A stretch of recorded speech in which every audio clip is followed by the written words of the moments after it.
I woke up to a beautiful woman calling out, "Husband, take your medicine," and had no idea what was going on.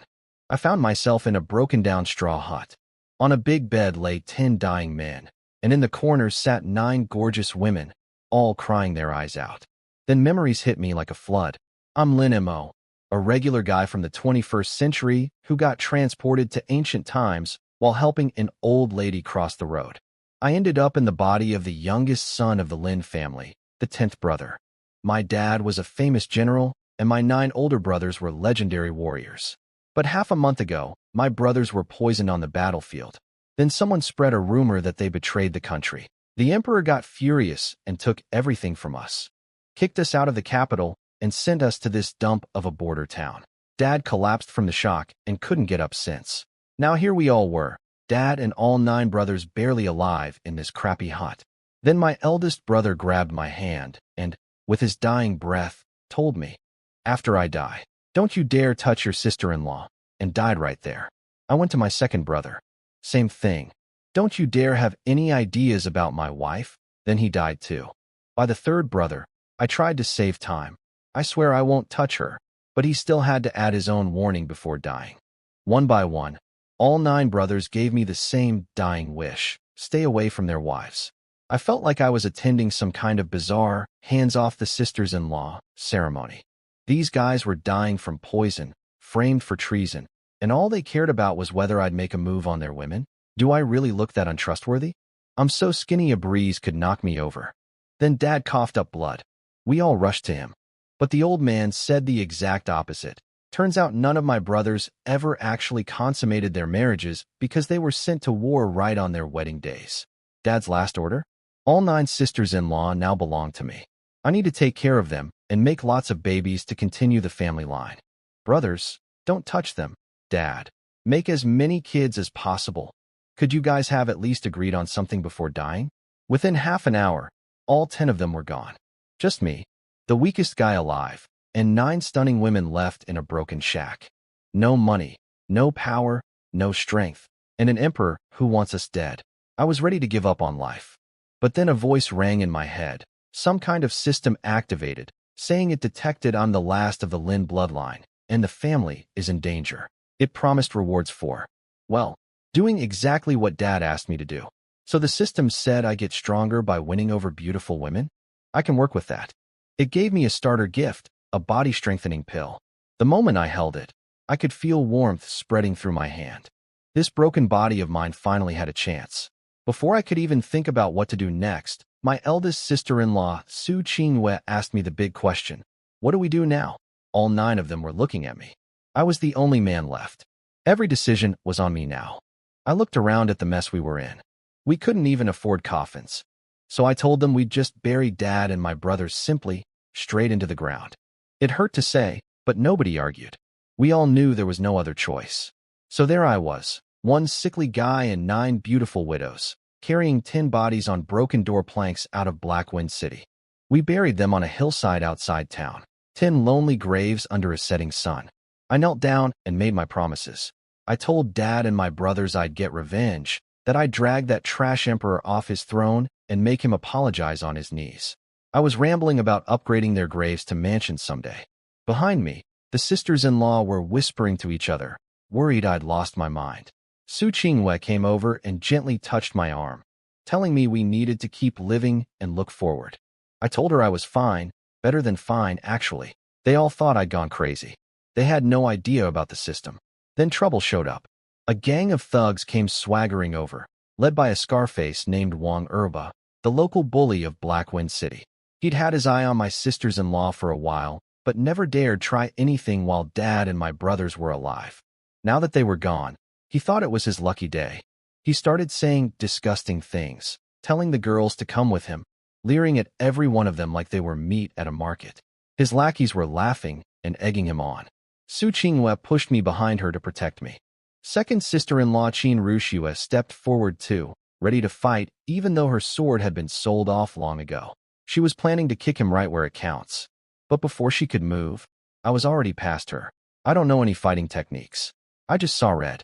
These scumbags were harassing my family right in front of me. So I ran straight at Wang Erba and kicked him between the legs as hard as I could. The sound was unpleasant, like eggs cracking. His face turned purple. Before he could even finish cursing at me, I punched him square in the face. One clean hit. His whole body, easily over 200 pounds, flew backward and crashed into the ground about 15 meters away. He didn't get up. Dead silence. His goons just stood there, jaws hanging open, barely holding onto their weapons. Wasn't I supposed to be the weak little nobody who couldn't even hold a chicken? The thugs just stood there, frozen. They couldn't fight me, but running away would be embarrassing. Then one of them got a bright idea. He rushed to Wang Erba's side yelling about getting him to a doctor. The rest jumped on the excuse and carried him off like their lives depended on it. Gone in seconds. I stood there staring at my own fist.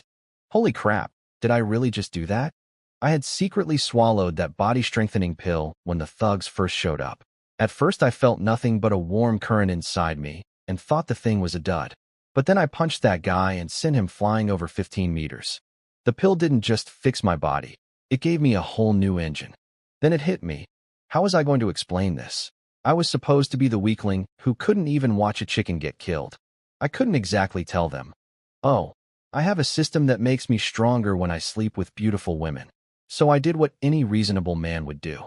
I faked passing out. I grabbed my chest, turned pale, groaned about overexerting myself, and collapsed backward like a dead fish. Oscar-worthy performance. It worked perfectly. The sisters-in-law panicked and caught me. They carried me home like I was a national treasure. 9 beautiful women fussing over me the whole way. Some pinched pressure points, some checked my breathing, all of them worried sick. I felt a little guilty enjoying it.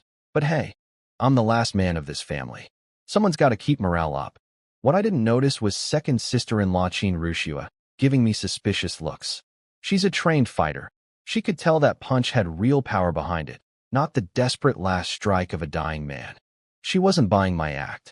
Back home, it was chaos. They lit fires, boiled water, made porridge, tucked me in, wiped my sweat.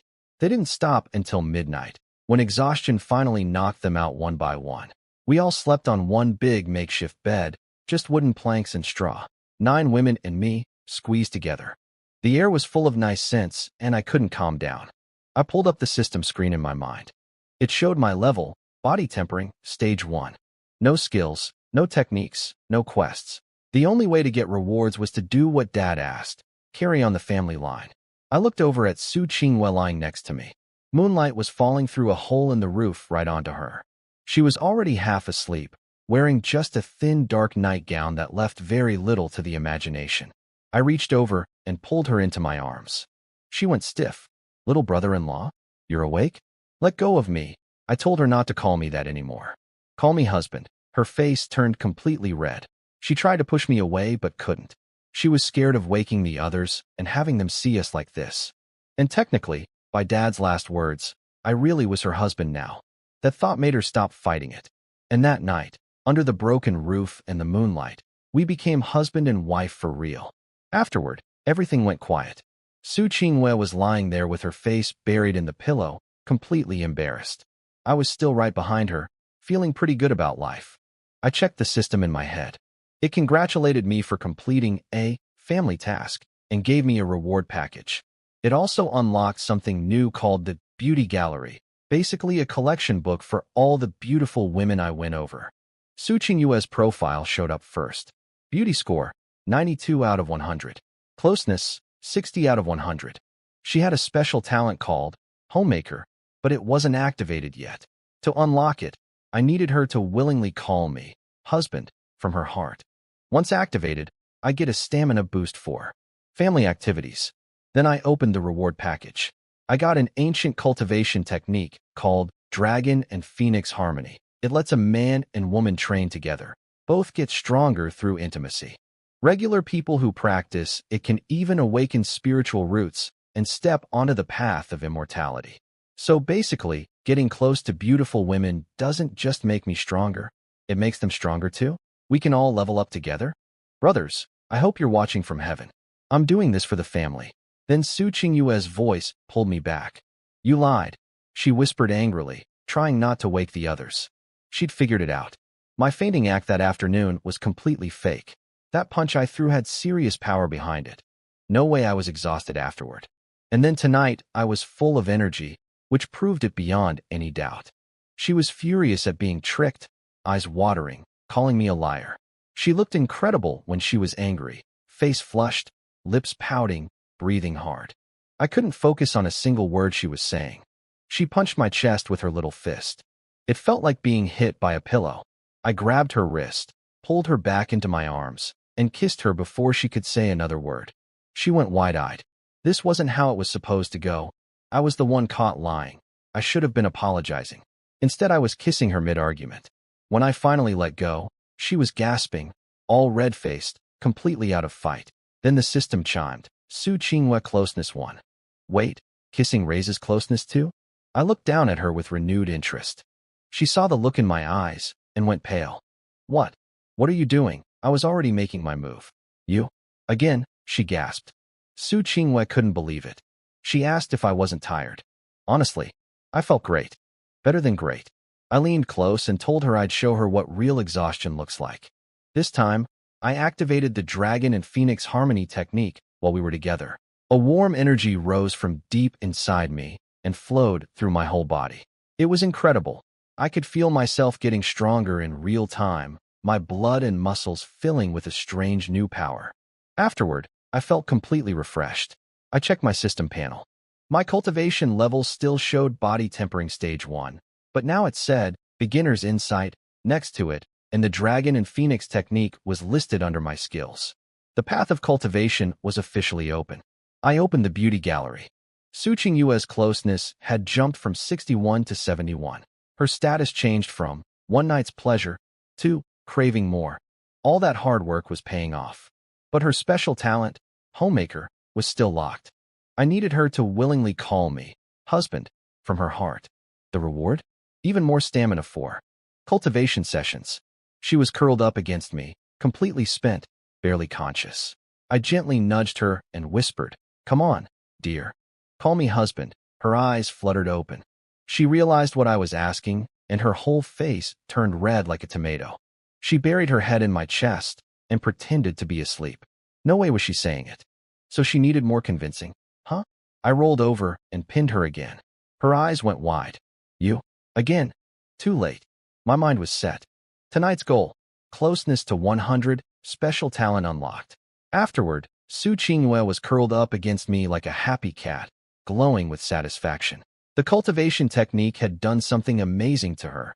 Her skin was brighter, smoother, like she'd become even more beautiful right before my eyes. Me? I was dying, completely wiped out. Now I understood why ancient emperors didn't live long. I dragged up my system panel with the last of my energy.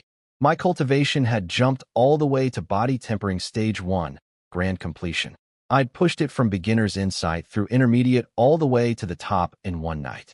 My internal energy had grown from a tiny trickle to a proper stream flowing through my body, strengthening my bones and muscles with every cycle. Worth it? Barely.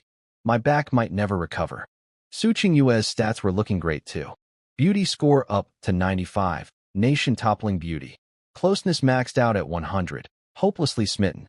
But her special talent was still locked because she hadn't called me husband willingly yet. Then the system gave me another reward for hitting max closeness. A spirit sword called the Pity Flower Blade. Ice blue, 3 feet long, simple but deadly sharp. Its power grows based on the total closeness of all the women in my beauty gallery. More women, higher closeness, sharper sword. I like this weapon already. I started planning our next steps. We needed money, a better house, and a way to rebuild the Lin family. Blackwind City was a lawless border town full of gangs and bandits. I need to scout around for opportunities. Then a soft hand touched my face. I looked down. Su Qingwe had completely transformed. Gone was the shy, reluctant woman from earlier. Her eyes were misty and full of desire. The cultivation technique hadn't tired her out.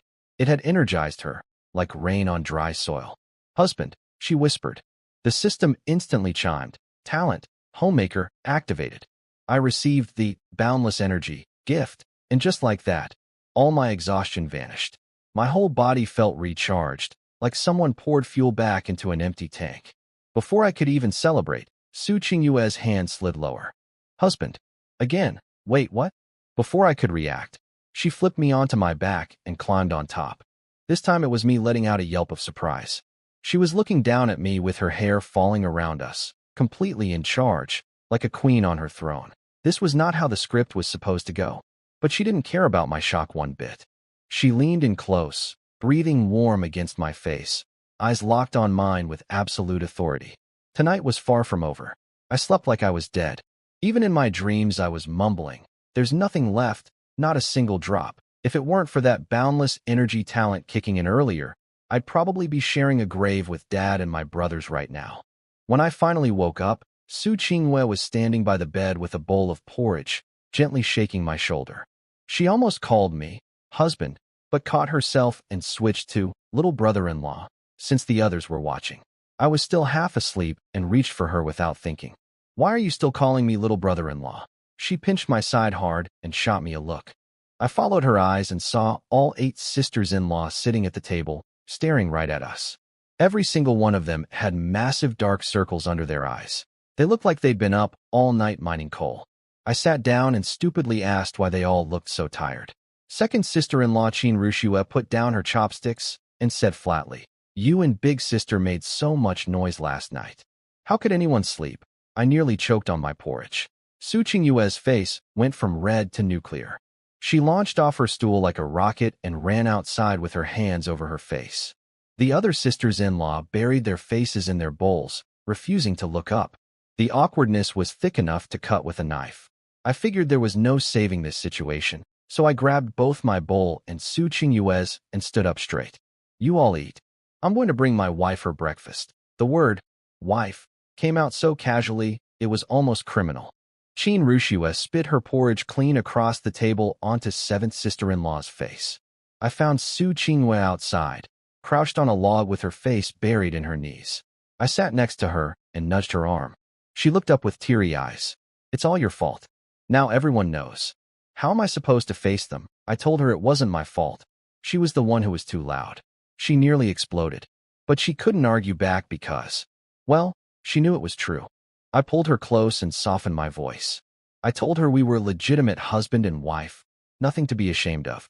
Then I pointed out something that got her attention real fast. "You're my first wife. That means you got first place.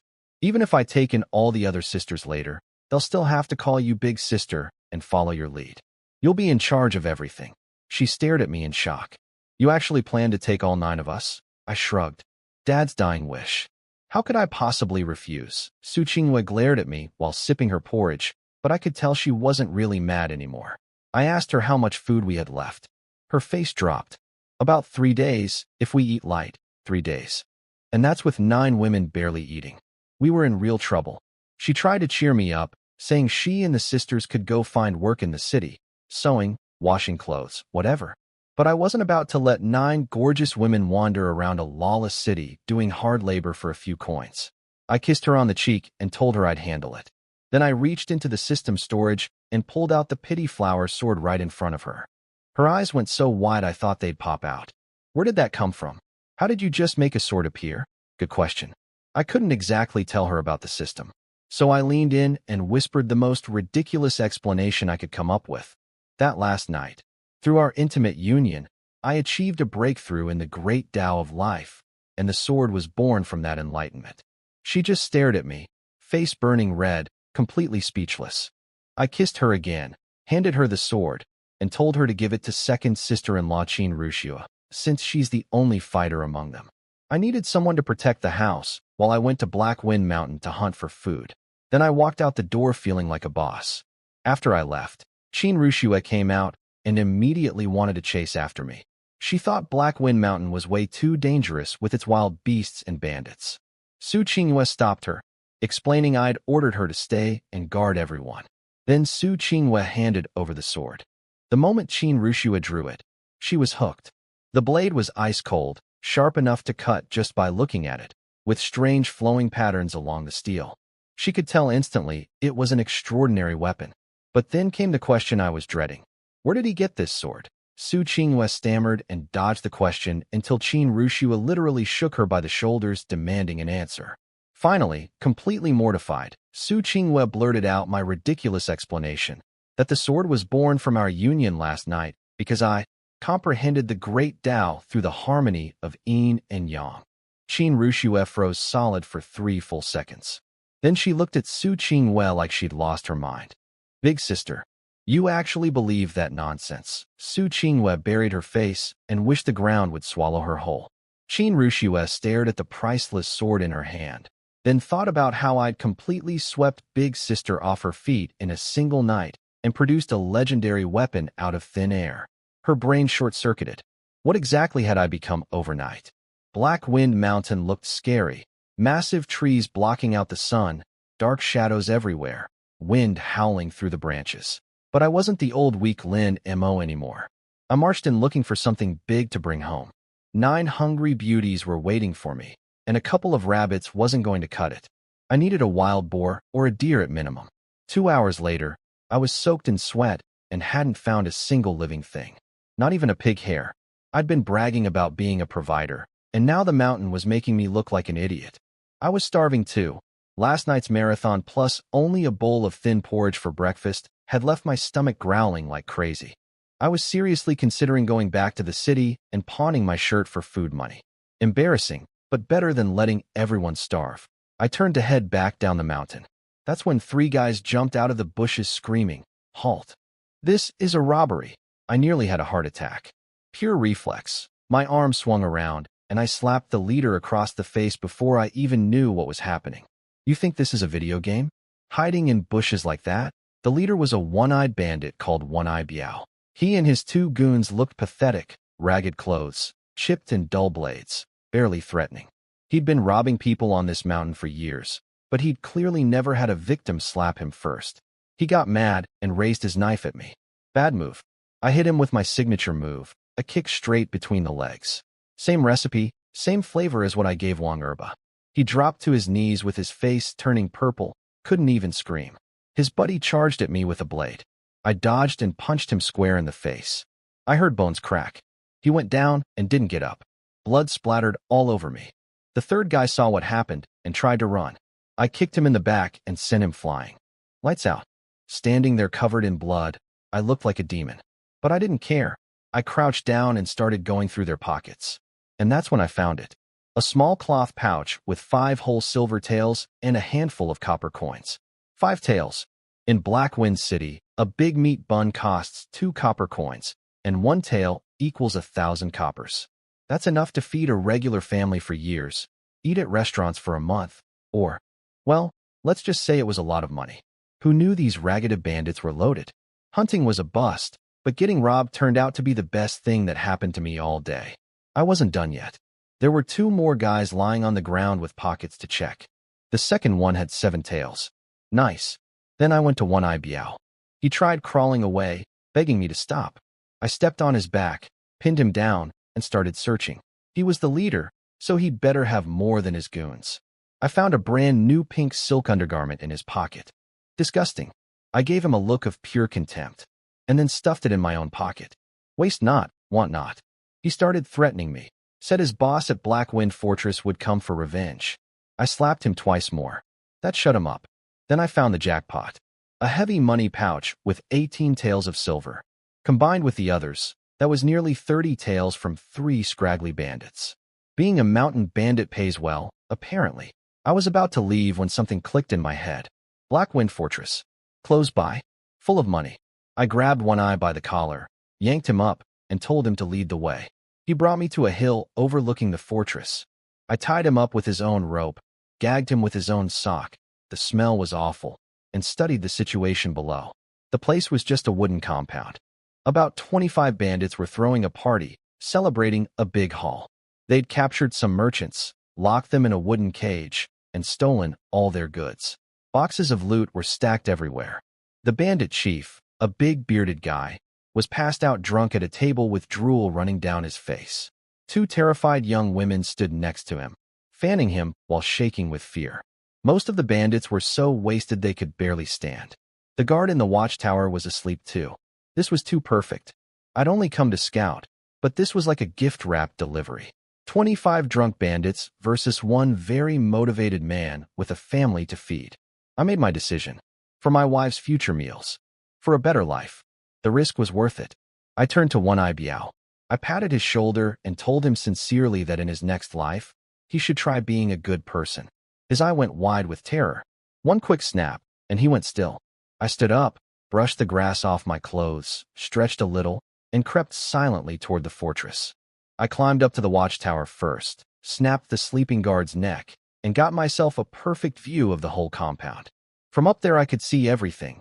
Drunk bandits passed out everywhere, broken wine jars and gnawed bones all over the ground. I grabbed some sharp stones and started picking them off one by one. The first guy was chugging from a huge wine jar. A stone to the forehead, and he dropped like a log, face first into a greasy table. Nobody even noticed. Two more were over by the wall relieving themselves, bragging about women they couldn't afford. I got the skinny one first. He fell forward, and his buddy thought he'd just passed out drunk. Then the short fat one spotted the blood, opened his mouth to scream, and my next stone went in through the back of his skull and out his open mouth. He dropped right next to his friend. I kept going. My body tempering cultivation gave me incredible aim and throwing power. Each stone carried a bit of internal energy behind it. One shot, one kill. Silent and clean. Then I got cocky. I aimed at a huge muscular guy, arms thicker than my legs, but the stone hit his wine jar instead of his head. The jar shattered, and he smashed his forehead on the table corner, which hurt enough to sober him up fast. He looked around, saw dead bodies everywhere, and started screaming for the boss. I threw another stone and got him in the forehead, but it was half a second too late. His yell had already echoed through the whole camp. The bandit chief, the big bearded guy, woke up instantly. He slammed his palm down on his table and split the whole thing into pieces. Solid wood, shattered with one hand. That told me this guy was no joke. His roar woke everyone else up. The surviving bandits stumbled to their feet, still half drunk, and saw the carnage. 7 or 8 of their brothers dead in their seats, each with a hole in the head, blood pooling everywhere. Panic spread fast. They started screaming that someone had broken into the fortress. I'd managed to thin out about a third of them from the shadows. But the element of surprise was gone now. Time for the messy part. The camp exploded into panic. Some bandits scrambled for their weapons. Others tried to barricade the gates, and a few just went weak in the knees and collapsed on the spot. It was a beautiful mess. But their leader was no fool. He kicked one of the screaming idiots to shut everyone up, and the whole yard went quiet. Within seconds, he was pointing at people and giving orders. You, check the watchtower. You guys get over here and form up.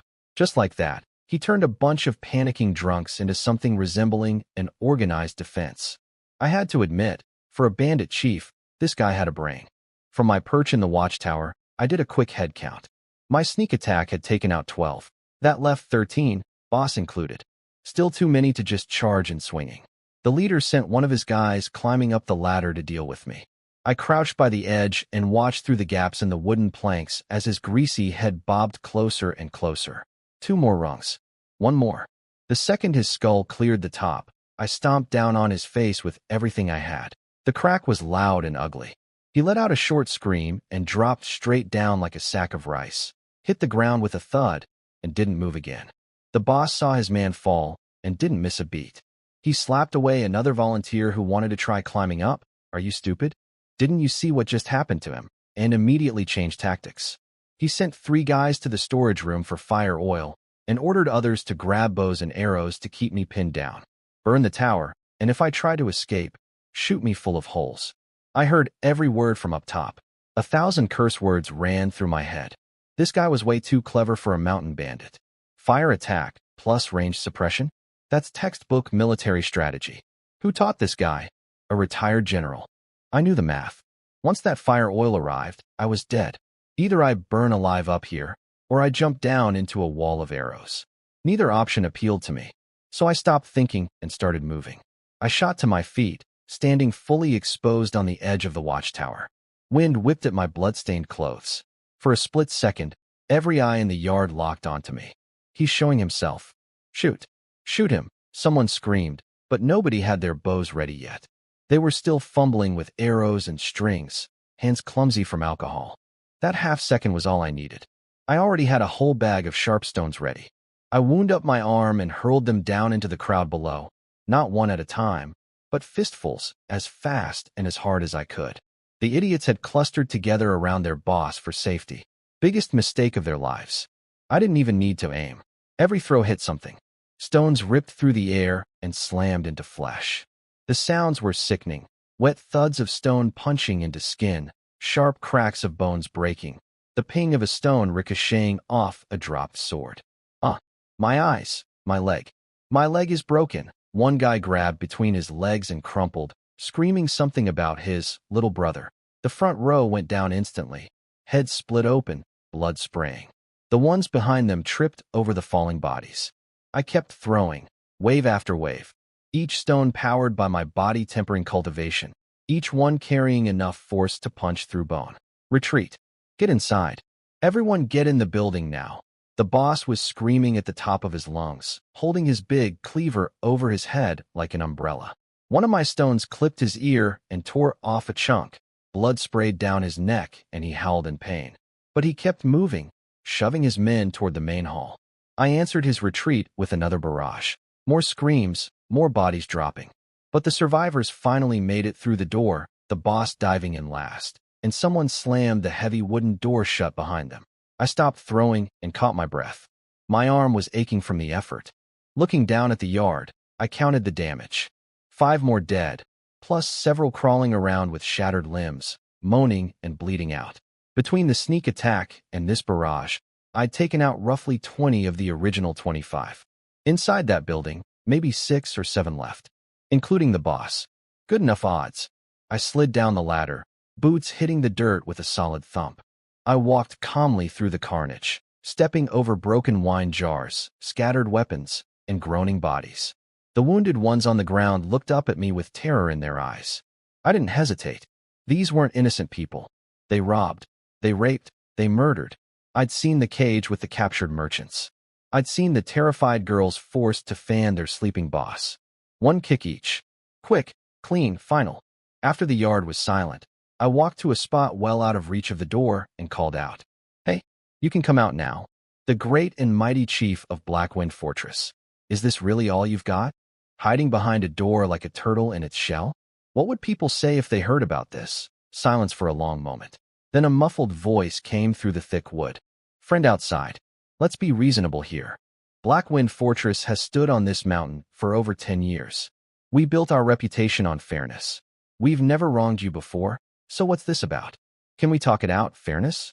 I almost laughed out loud. Fairness is kidnapping merchants and forcing girls to serve you? I tossed a stone up and caught it, staring at the door. "Sure, let's talk. Open up, and we'll have a nice face-to-face chat. I'm a very reasonable person. Why don't you come inside, brother? We can sit down, have some wine." "Nah, I think it's better if you come out." No way was I walking into a dark room where half a dozen desperate men with swords could be hiding behind every corner. I wasn't born yesterday. Dead silence from behind the door. Nobody was coming out. I smiled, showing my teeth. "Not coming? All right then. I'll just have to invite you out myself." I turned and walked over to the fire oil jars, the same ones the boss had ordered his men to fetch to burn down my watchtower. How's that for irony? I grabbed the first jar, popped the lid, and splashed the contents across the wooden door and the wall around it. The sharp chemical smell hit my nose immediately. Second jar. More oil, soaking into the dry wood, running down in dark streaks. I could hear shuffling and panicked whispers from inside. Someone was crying. You wouldn't dare." The boss's voice came through the door, but it was shaking now. All that authority from before was gone. I pulled out a fire stick and struck it. A tiny flame danced to life in my hand, casting warm light across the oil-soaked wood. I held it up where they could see the glow through the cracks in the door. "Want to find out?" Boom! The door exploded outward. A bandit with bloodshot eyes came screaming out, sword raised high, charging straight at me. Pure desperation. My hand flicked. A stone crossed the distance in a blink and buried itself in the center of his forehead. His legs kept running for 2 more steps before his brain caught up with the fact that it was dead. He face-planted right at my feet. "All of you, rush him. Spread out. Don't let him throw those damn stones." The boss was shrieking from behind the doorframe. But notice, he himself wasn't stepping outside. The last 5 bandits burst out from different angles, fanning wide, swords flashing in the sunlight. They'd learned from watching their friends die, staying bunched up was suicide. They came at me from the left, the right, and dead center, trying to close the gap before I could pick them off. My wrist snapped twice. 2 stones whistled through the air and found the temples of the 2 on my far left. They dropped mid-stride, blood spraying from their heads. But the other 3 were already on top of me. 3 blades coming in simultaneously, one chopping down at my head, one slashing at my midsection, one sweeping low at my legs. They'd cut off every angle of escape. Nowhere to dodge. 3 swords coming at me from 3 angles. High, middle, low. No room to dodge. Most people would panic. Me? I had my signature move. I shifted my feet and launched a kick straight into the left guy's crotch. His eyes bulged out, his sword clattered to the ground, and he doubled over like a shrimp. Before his knees even hit the dirt, I spun and caught the middle guy with the same treatment. He dropped too, curling up on the ground, twitching and whimpering. The last one froze, just for a heartbeat, but that was enough. I drove my fist into his chest with everything I had. His ribcage caved in with a nasty crunch.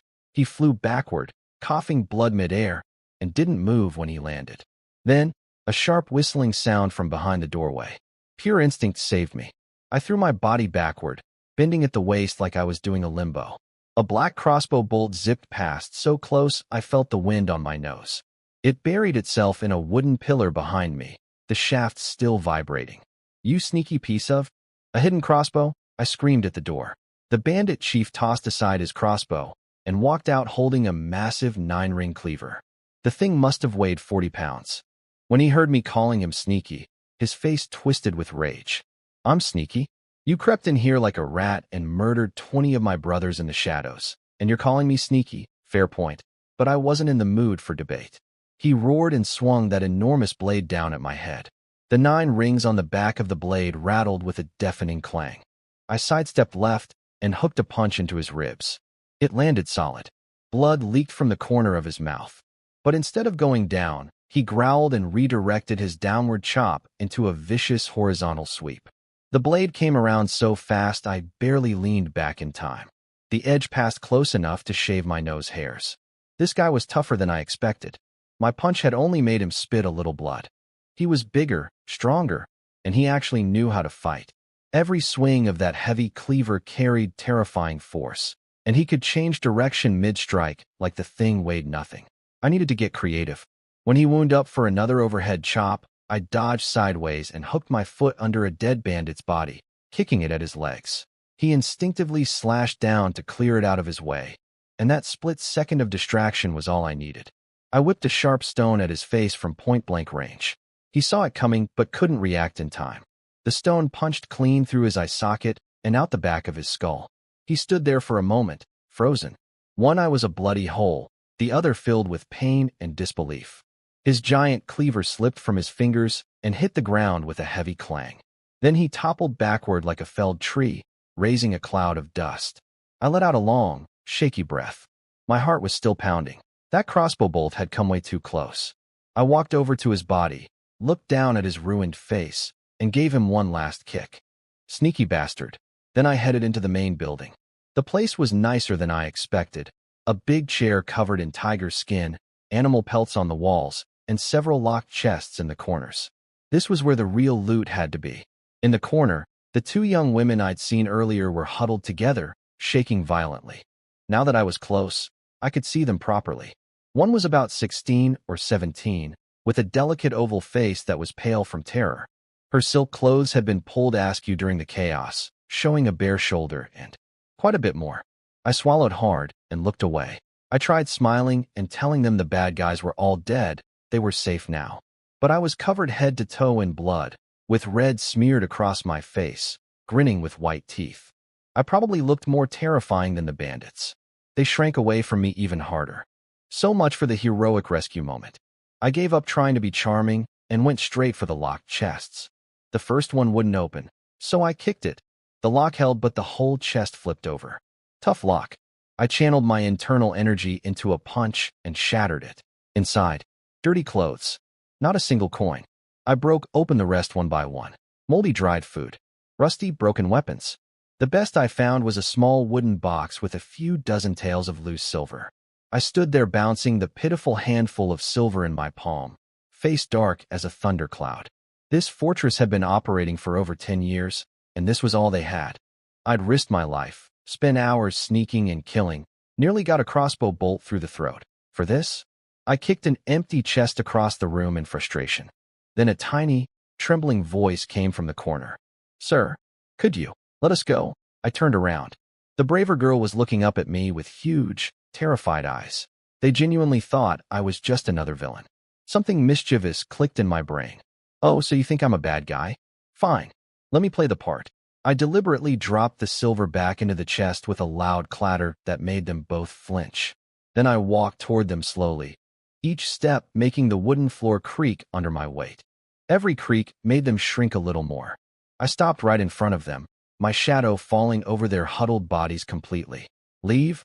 I leaned down close, putting on my ugliest grin, blood-stained face, white teeth gleaming. "I went through all that trouble to save you from those bandits, and you don't even say thank you?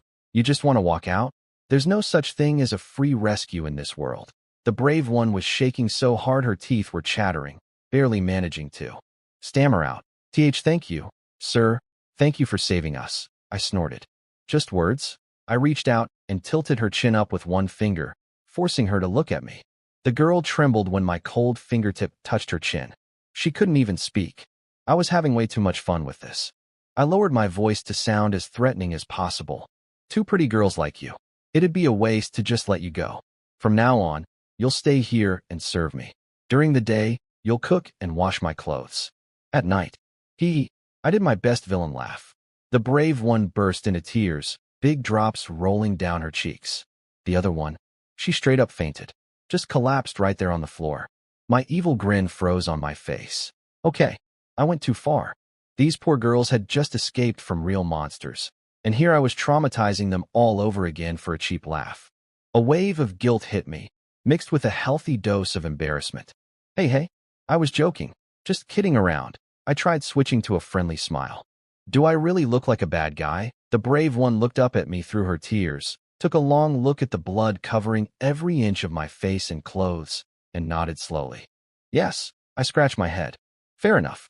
I told them to go outside and search the dead bandits' bodies for anything valuable, and after that they could leave. The brave one grabbed onto that offer like a drowning person grabs a rope. She slapped and shook her friend awake, and the two of them stumbled out of the building as fast as their legs could carry them. A few minutes later, they came back with a pile of money pouches and some small pieces of jewelry. I dumped everything out and counted it up. About 130 or 40 taels total, including what I'd already found in the chests. I frowned hard. This was everything. A bandit fortress that terrorized the region for over a decade, and this was their entire fortune? I'd nearly gotten killed by a crossbow bolt for this.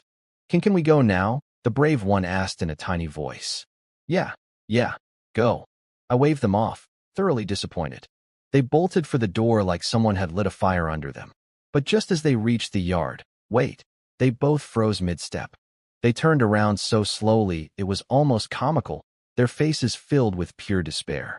They were convinced I'd changed my mind and was going to keep them after all. But I just grabbed a handful of loose silver from the pile, maybe 15 taels, and tossed it at their feet. "You two had a rough time. Take this for travel money and get yourselves home." They stared at the silver on the ground, then back at me, the blood-soaked demon who'd just slaughtered 24 men and couldn't process what was happening. I clicked my tongue impatiently, and they snapped out of it, scooping up the coins and bowing to me over and over. "Now go, for real this time." They hurried out, but halfway across the yard, the brave one suddenly stopped. She bit her lip, whispered something to her companion, and then, to my surprise, came back. I raised an eyebrow. "What? Not enough?" No. She waved her hands frantically. Then she caught her breath and said quickly, "Sir, I know where the bandit chief hid his real treasure." Every cell in my body woke up. I jumped to my feet and grabbed her arm without thinking, pulling her close. "Where?" "Ow, sir, you're hurting me." "Oh, sorry." I let go, but my eyes were practically burning holes in her face. She rubbed her wrist and pointed at the tiger skin chair in the center of the room. She walked over, crouched down, felt around the base of one leg, and pulled something. A grinding sound filled the room. A section of wall behind the chair slowly swung inward, revealing a dark passage. These bandits had a secret room. Clever bastards. I wasn't stupid enough to go first, though. I gestured for her to lead the way. She understood and didn't seem offended. She picked up her skirt and walked into the darkness. I followed close behind. The passage was short, maybe 15 steps. Another hidden door opened, and what I saw inside made my heart nearly explode out of my chest. The secret room wasn't big, but it was packed. On the left, chests overflowing with fine silk and satin fabrics, all shimmering in the lamplight. On the right, shelves lined with antique vases, jade pieces, and carved stone artwork. And in the center of the room, several large red-lacquered chests. One was cracked open just enough for me to see the gleam of silver ingots inside. Jackpot! I dove at the chests and plunged my hands into the pile of cold, heavy silver. The weight of real wealth between my fingers was intoxicating. I punched the locks off every other chest one by one. First chest, packed to the brim with silver ingots, neatly stacked, gleaming under the oil lamps. My jaw dropped. Second chest, gold. Not a full chest, but half full of bright yellow gold bars that nearly blinded me. Gold. Third chest, jewelry. Gold hairpins, jade bracelets, pearl necklaces, gemstones of every color. A treasure trove. I was in heaven. This was it. This was the real haul. Everything I'd fought for, every risk I'd taken, it was all worth it for this moment. Behind me, the girl quietly bowed and started to slip away. Wait. She flinched, probably expecting the worst again.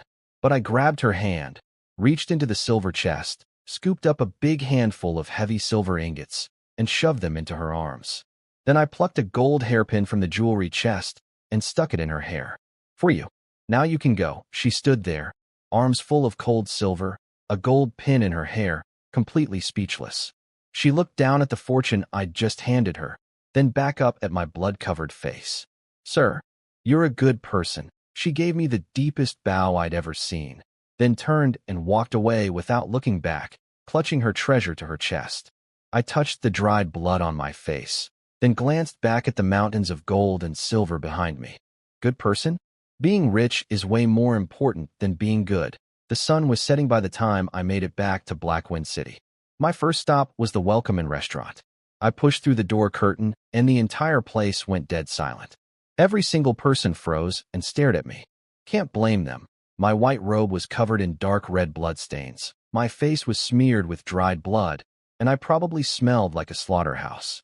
A big guy near the door spilled his drink. A mother covered her child's eyes. The shopkeeper's fake smile turned to stone.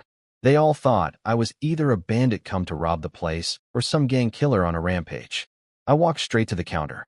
5 roast chickens, 3 pounds of braised beef, 20 meat buns, and a jug of wine. To go. The whole restaurant short-circuited. With a face like mine, the expected line was, hand over all your money, not a food order. And such a big one at that. The shopkeeper was sweating bullets. The waiter's legs almost gave out when I tossed a silver ingot on the counter. It rolled and left a trail of blood on the wood. Nobody wanted to touch it. I had to give them an impatient look before the waiter finally picked it up with 2 trembling fingers, like it might bite him, and scrambled to the kitchen. I leaned against the counter, happily planning how I'd brag about today's adventure to my wives. I didn't notice that the entire restaurant stayed silent for a full 15 minutes after I left. Meanwhile, back at home, my women were losing their minds with worry. Su Qinghua had been standing at the gate since sunset, staring down the dark alley, waiting for me. The sky had gone completely black, and I still wasn't back. Qin Rushue was leaning in the doorway, clutching the pity flower sword, tapping it nervously, trying to stay calm for everyone's sake. 5th sister-in-law volunteered to go search for me, but the other 2 shut that down immediately. Sending women out into this dangerous city at night would be even worse.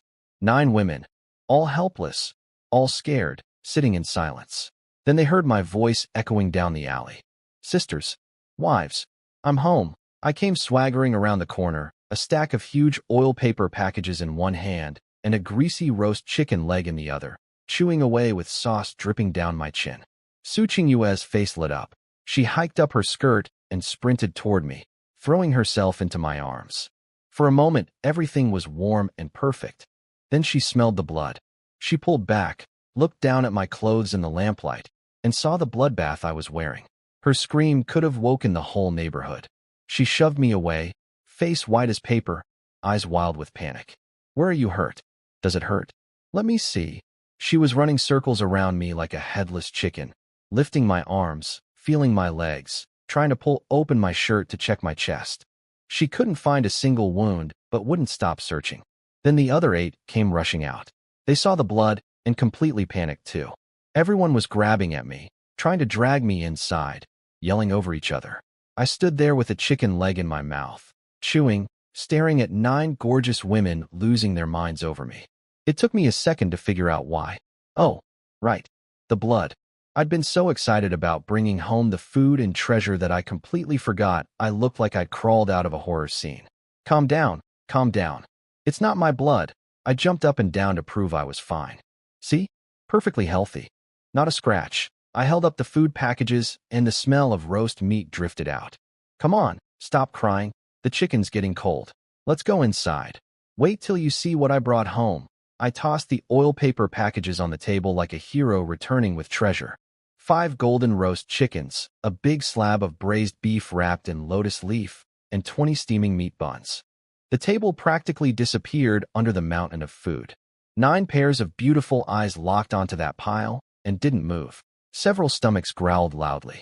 These women hadn't had a real meal in who knows how long. I launched into my heroic tale. How 3 armed bandits jumped out of the bushes. How the one-eyed leader swung his blade at my face. How I took them all down with my devastating dragon-tail whip technique. Nobody was listening.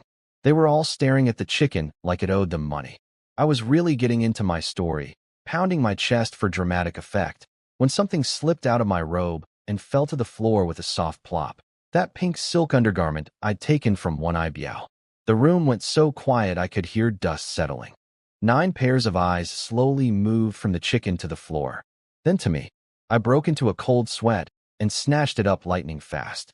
Don't misunderstand. This is a gift I bought for Qinghua.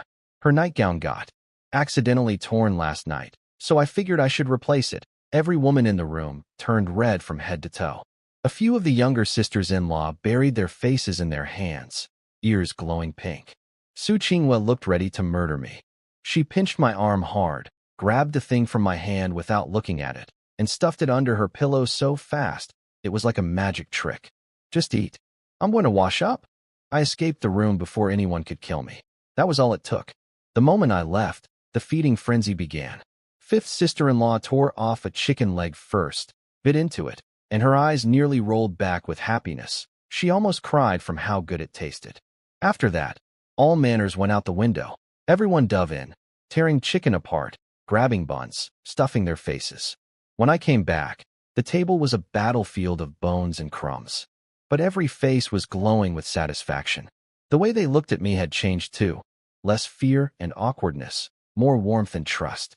This troublesome little brother-in-law had actually put food on the table. Su Qinghua quietly set aside a whole chicken and some buns for me before anyone could claim them. Watching her clean up, so graceful and caring, made something warm settle in my chest. Feeding 9 wives was exhausting, but it felt pretty good too. But this tiny house was a problem.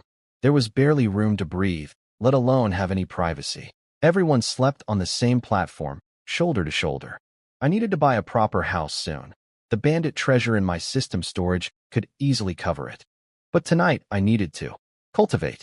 I spotted 2 bamboo poles in the corner and an old faded bedsheet. I rigged them up between the wall and a roof beam, creating the world's most pathetic curtain partition around our sleeping spot. Someone giggled. Then whispers broke out. Is he building a wedding chamber? So he does know how to be embarrassed after all. Look at Big Sister's face. She's red down to her neck. Su Qinghua looked like she wanted the earth to swallow her whole. I cleared my throat and announced that I had big news for tomorrow, but wouldn't tell them tonight because they'd be too excited to sleep. Qin Rushua pointed at my flimsy curtain and said dryly, as long as you 2 keep it quiet tonight, we'll sleep just fine. The whole room exploded with laughter. Su Qinghua stomped her foot in embarrassment. I blew out the candle to hide my own red face, grabbed her hand in the darkness, and pulled her behind the curtain. In the quiet that followed, the thin cloth swayed gently in the moonlight. Rhythmically, for quite a while. Early morning, barely light outside, and I was already up banging a copper basin with a stick, screaming for everyone to wake up. The sisters-in-law were not happy. Fifth sister-in-law burrowed under her blanket like a mole. Fourth sister-in-law sat up with murder in her eyes, hair going every direction. Chinrushua just opened her eyes slowly. She hadn't really slept at all. Apparently our curtain barrier hadn't blocked much sound. Su Qingwei came storming out wrapped in nothing but a thin blanket, barefoot on the cold ground, yelling at me to stop making noise. She looked incredible.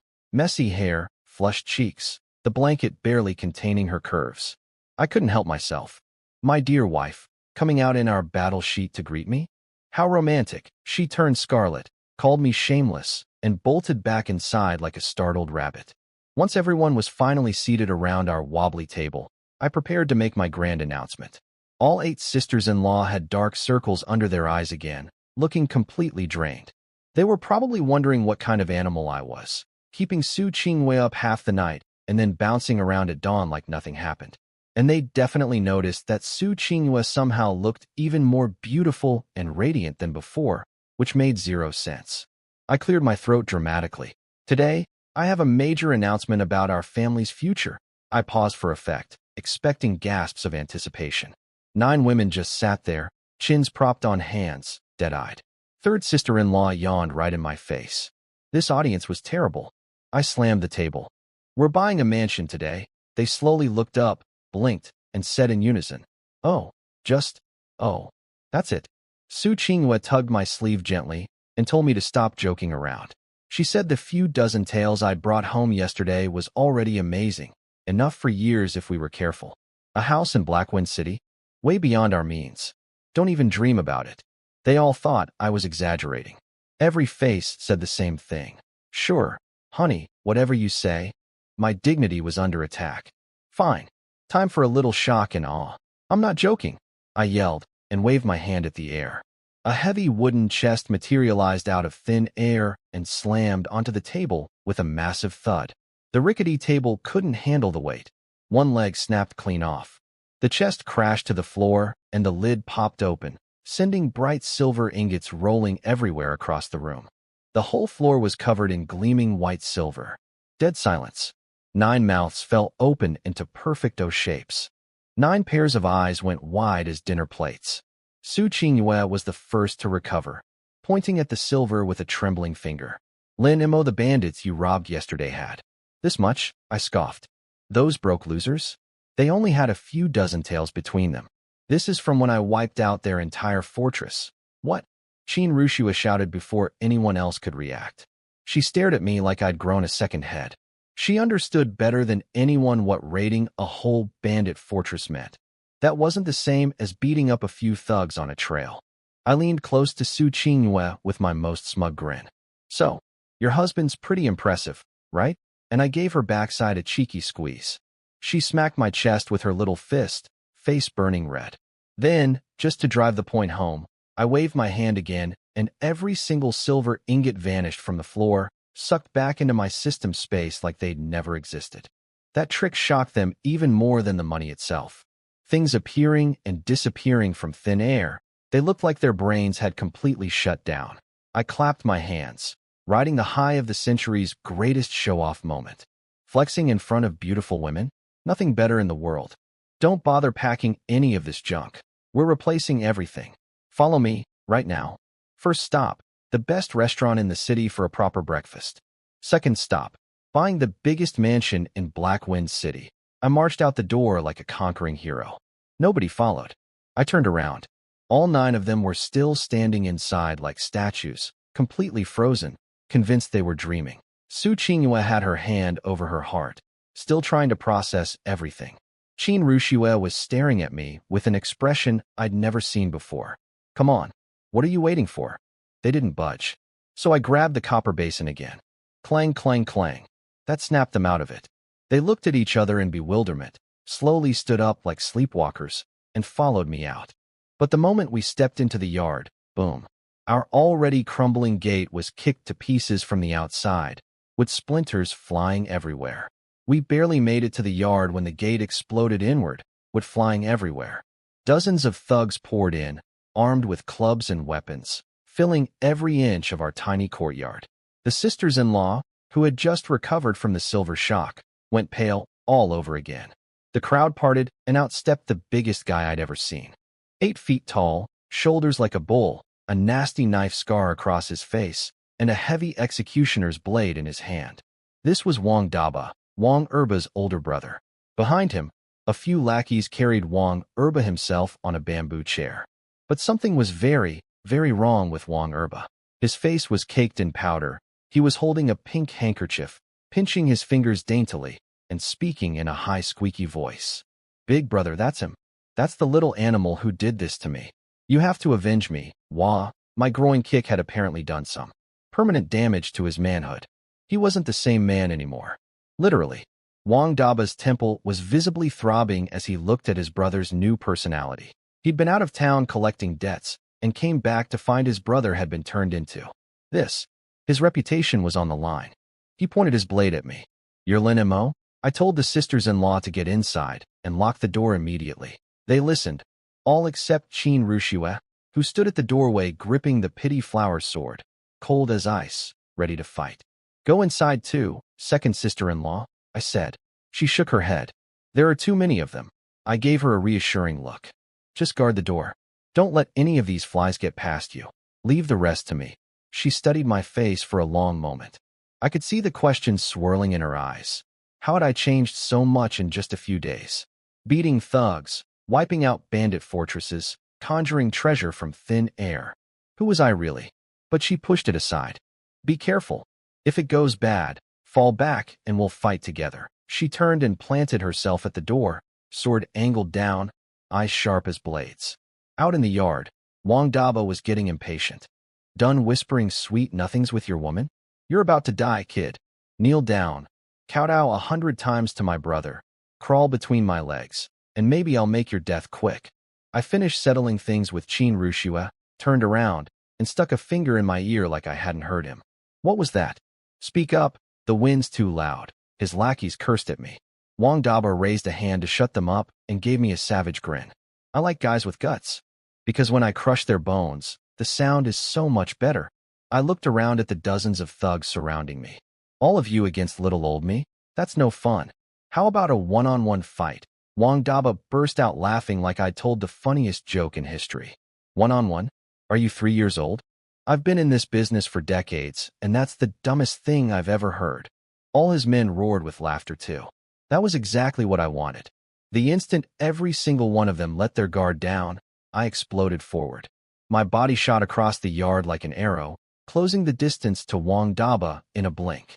No tricks, no fancy moves, just my trusty signature technique. I loaded everything into my right leg and drove it straight between his legs. Secret technique, groin destroyer, clang. Wait, clang? It felt like kicking an iron plate. A massive shock wave rippled back through my leg, numbing it from toe to hip. What the hell? I bounced backward immediately, putting distance between us. My foot was tingling. Wang Daba and his men recovered from the surprise, and then they started cheering. "Nice try, you sneaky little rat. Haha, almost fell for it. Boss is a genius." Wang Daba looked down at his crotch with the biggest, most relieved grin I'd ever seen. Then he slapped himself right between the legs. Clang, the sound of metal. "You think I'm stupid, boy? My brother already told me about your dirty tricks. So I spent good money on this, an iron crotch guard." He thrust his hips forward proudly. "And it's not just me." He swept his hand across the yard. Every single one of his men grinned and slapped their own crotches. Clang, clang, clang, clang, clang. The sound of dozens of iron cups being proudly hammered echoed through the yard like the world's most disturbing percussion ensemble. I stood there, completely stunned. Iron crotch guards. Every single one of them. I'd lived 2 lives and never seen anything like this. This was the Black Wind City Iron Underpants boy band. Wang Daba was gloating. "Your strongest move has been completely neutralized. What are you going to do now?" I silently called up my system panel. Body tempering stage 1, perfection. And right next to it, 3 beautiful golden words, ready to break through. Last night's marathon session with Su Qingyue had pushed me all the way to the peak. I'd been too exhausted to break through then, so I just collapsed and slept. But now seemed like the perfect time. System. Breakthrough. A warm flood of energy detonated inside me. It felt like a dam bursting. Power surged through every vein, every bone, every fiber of muscle. My skeleton crackled and popped like firecrackers, reorganizing itself, becoming denser, harder, more explosive. Every muscle fiber tightened and expanded with terrifying new strength.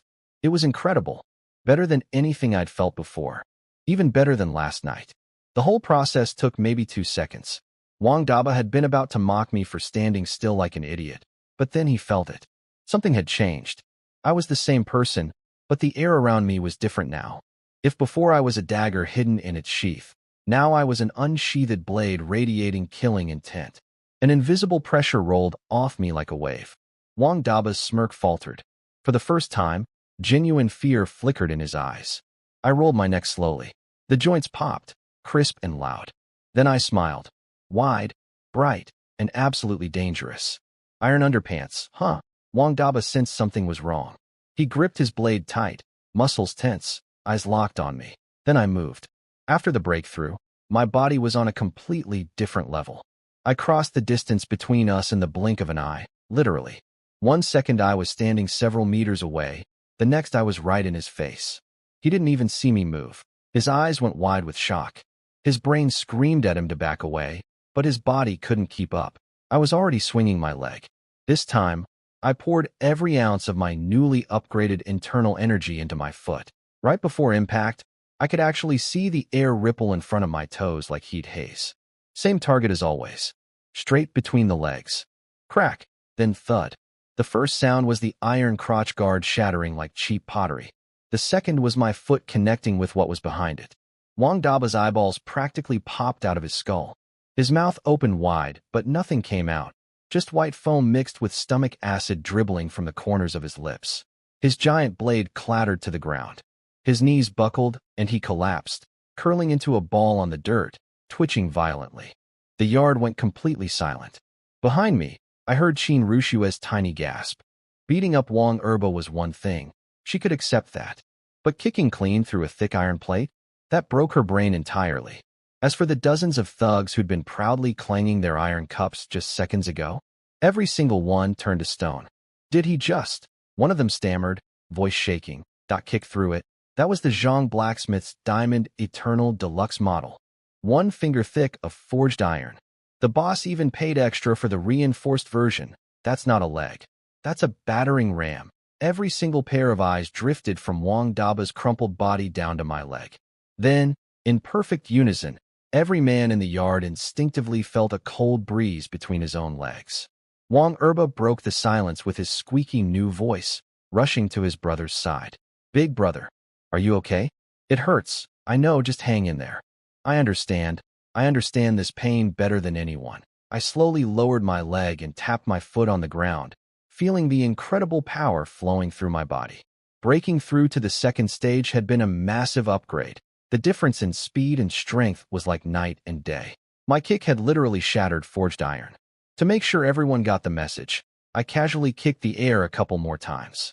Whoosh, whoosh. Each kick made a sharp cracking sound as it broke the sound barrier.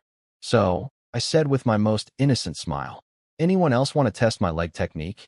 Every thug in the yard jumped backward in unison, hands flying to cover their crotches, faces white with terror. Nobody moved. Not one person. Following a boss was supposed to mean easy money and bullying weak people, not gambling your future manhood against a human siege engine. This deal was the worst trade in history. Wang Erba screamed at them from his chair. Attack. All of you attack. He's only one person. Rush him and chop him to pieces. Nobody budged. A few guys in the back row had already started inching toward the gate. Then one of them grabbed his stomach. Oh no, my belly. I ate something bad this morning. Gotta hit the outhouse. Be right back. He bolted out the gate without looking back. That opened the floodgates. Me too. Terrible stomach cramps. Must have been the wine last night. Sorry, boss. Nature calls. Acute gastroenteritis spread through the gang like a plague. Within a minute, every single one of them had fled the yard clutching their stomachs, tripping over each other to escape. Wang Erba was shaking with rage, screaming after them. Useless. Every last one of you. What's the point of my tyrant gang if you all run at the first sign of trouble? He was still screaming when my shadow fell over him. He looked up. I looked down. Slap. So you like calling for backup, huh? I shook out my hand. Slap. Backhand this time. Go ahead, call some more. Slap. Even harder. What happened? Keck out your tongue. Wah. Please. Stop hitting me. Wang Erba's face had swollen into a lumpy pumpkin, blood mixing with his drool. He covered his face with both hands, sobbing. Sir. Grandpa. I was wrong. Please. Any more and my face will be mashed potatoes. I raised my hand again. He flinched with relief when I paused. Slap. Fourth one, right on target. You don't get to decide when I stop. Then I started searching his pockets. He squirmed and squealed. What are you doing? In broad daylight. I'm not that kind of person. I nearly threw up. Could you please stop being disgusting? Fighting down my nausea, I pulled out a heavy money pouch from his robes and made it vanish into my system space. Wang Erba blinked at his empty hand, confused, probably thinking his swollen eyes were playing tricks. Got anything else? He clutched his chest protectively like a maiden guarding her honor. I dry-heaved and moved on to the real prize, Wang Daba. He was still on the ground, soaked in cold sweat, iron shrapnel from the destroyed cup embedded in his flesh, bleeding badly. He actually looked at me with hope in his eyes. B brother, please, take me to a doctor. I think I can still be saved. I ignored his begging and pulled a large money pouch and a ring of brass keys from his clothes. I bounced the pouch in my hand, nice and heavy, then made it disappear. I dangled the keys. What are these for? The Tyrant Gang's treasure vault. His eyes brightened. Brother, listen, take me to a doctor and you can have anything in the vault. Half. No, 70%. I looked at him like he was the stupidest person alive. Why would I take you to a doctor? If you die, I get 100%. You. He choked on his own rage, eyes rolling back. Kid, leave a man some dignity. And someday, I kicked him in the stomach before he could finish his threat. The rest of his words came out as a painful groan. Job done. I stood up, dusted off my hands, and noticed a few nosy neighbors peeking through the broken gate. I yelled at them to come help. They tried to run. Don't even think about it. I know exactly which houses you live in. I have an excellent memory, and I hold grudges. While me making house calls, they shuffled back with the saddest faces I've ever seen. I tossed them some silver for their trouble and pointed at Wang Erba in his chair. Pick him up. You're coming with me. Then I turned toward the house and called out, Sisters, let's go. Time to open some loot boxes. News travels fast in the slums. Within minutes, the whole neighborhood knew I'd kicked through Wang Daba's reinforced iron crotch guard. By the time we arrived at the Tyrant Gang's headquarters, the place was already in chaos. The gang members were looting their own base. Guys were fighting over porcelain vases, dragging away furniture, practically peeling the paint off the walls.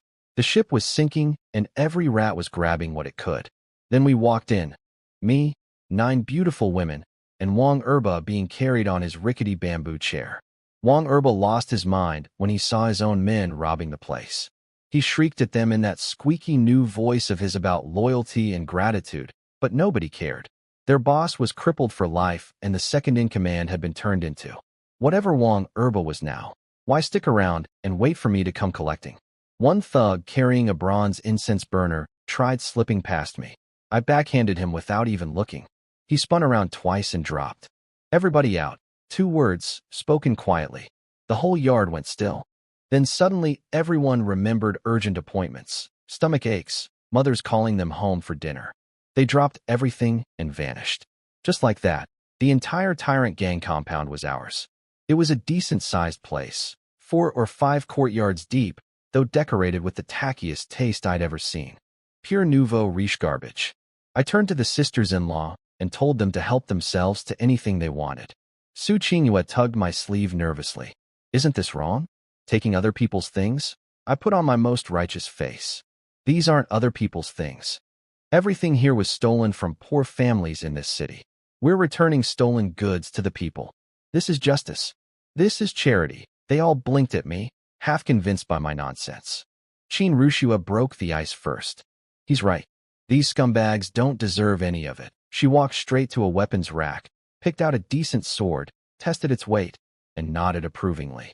After that, the floodgates opened. 5th sister-in-law ran into a room and came out hugging a bolt of gorgeous cloud silk, squealing with delight.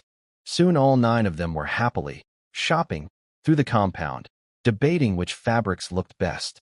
Watching my wives go from shy and proper to enthusiastically looting a criminal headquarters. Beautiful. A good day starts with helping your women embrace their inner pirate. Then I turned to Wang Erba. Where's the treasury your brother mentioned? He pointed me to a small building in the back.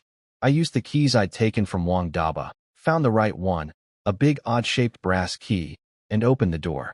Even after the Black Wind Fortress treasure room, this one knocked me back a step. 20 square meters packed floor to ceiling with wealth.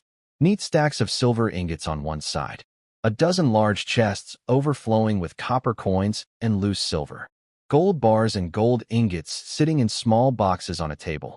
And scattered across the floor, jade pendants, agate bracelets, pearl necklaces, emerald pieces. The quality varied, but the sheer quantity was staggering. The tyrant gang had squeezed this city dry. I closed the door behind me, rubbed my hands together, and got to work. System, let's go. I pointed at the mountain of silver. Collect. It vanished instantly, sucked into my storage space. I swept my hand over the chests of copper coins. Gone. Gold bars. Collected. Jewelry. Collected. Jade, pearls, agate. Collected, collected, collected. One after another, everything disappeared into my system space. I could feel it all stacking up inside. A genuine mountain of gold and silver filling the 100 cubic meter storage area. The rush was indescribable. I was brushing off my hands, ready to leave, when an empty box fell off a shelf. It hit the ground, and a thin piece of paper slid out from a hidden compartment in the bottom. I picked it up. A property deed? I walked out of the treasury empty-handed.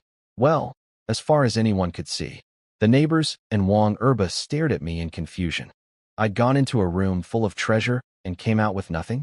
Little did they know, every last coin was sitting in my system space. I tossed the neighbors a few tin-tail silver ingots as a tip. They nearly cried with joy. The sisters-in-law came drifting over, all smiles. Su Qingwei was wearing a gorgeous pearl necklace she'd found, and she puffed out her chest proudly to show it off. Does it look nice? It does. But you look even better. She blushed and pretended to be annoyed. Qin Rushue had collected an armful of antique swords and blades on top of the pity flower sword. Fifth sister-in-law was hugging bolts of cloud silk like a kid with Christmas presents. Everyone was chattering happily about their finds. Then I turned my attention to Wang Erba. I pulled out the property deed I'd found and waved it in front of his face with the warmest, friendliest smile I could manage. So, buddy, this deed is for this compound, right? And it's in your name? He nearly jumped out of his skin. My friendly face scared him way more than my angry face. Turns out his father, Old Man Wang, had favored him and put the property in his name before passing away, which meant Wang Erba was the legal owner.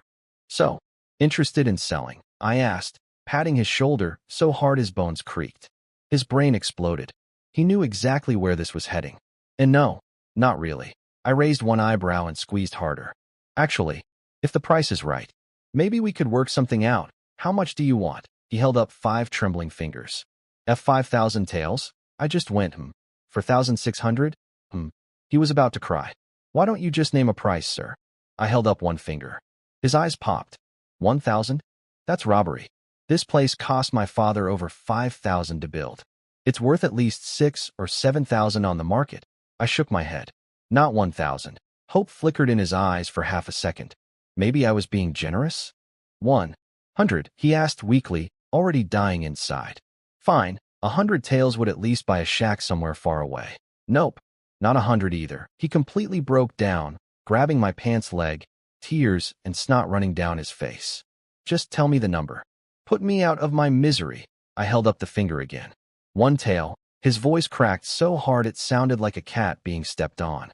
He stared at my finger, lips twitching uncontrollably. Then his eyes rolled back and he fainted dead away, slumping sideways off the bamboo chair.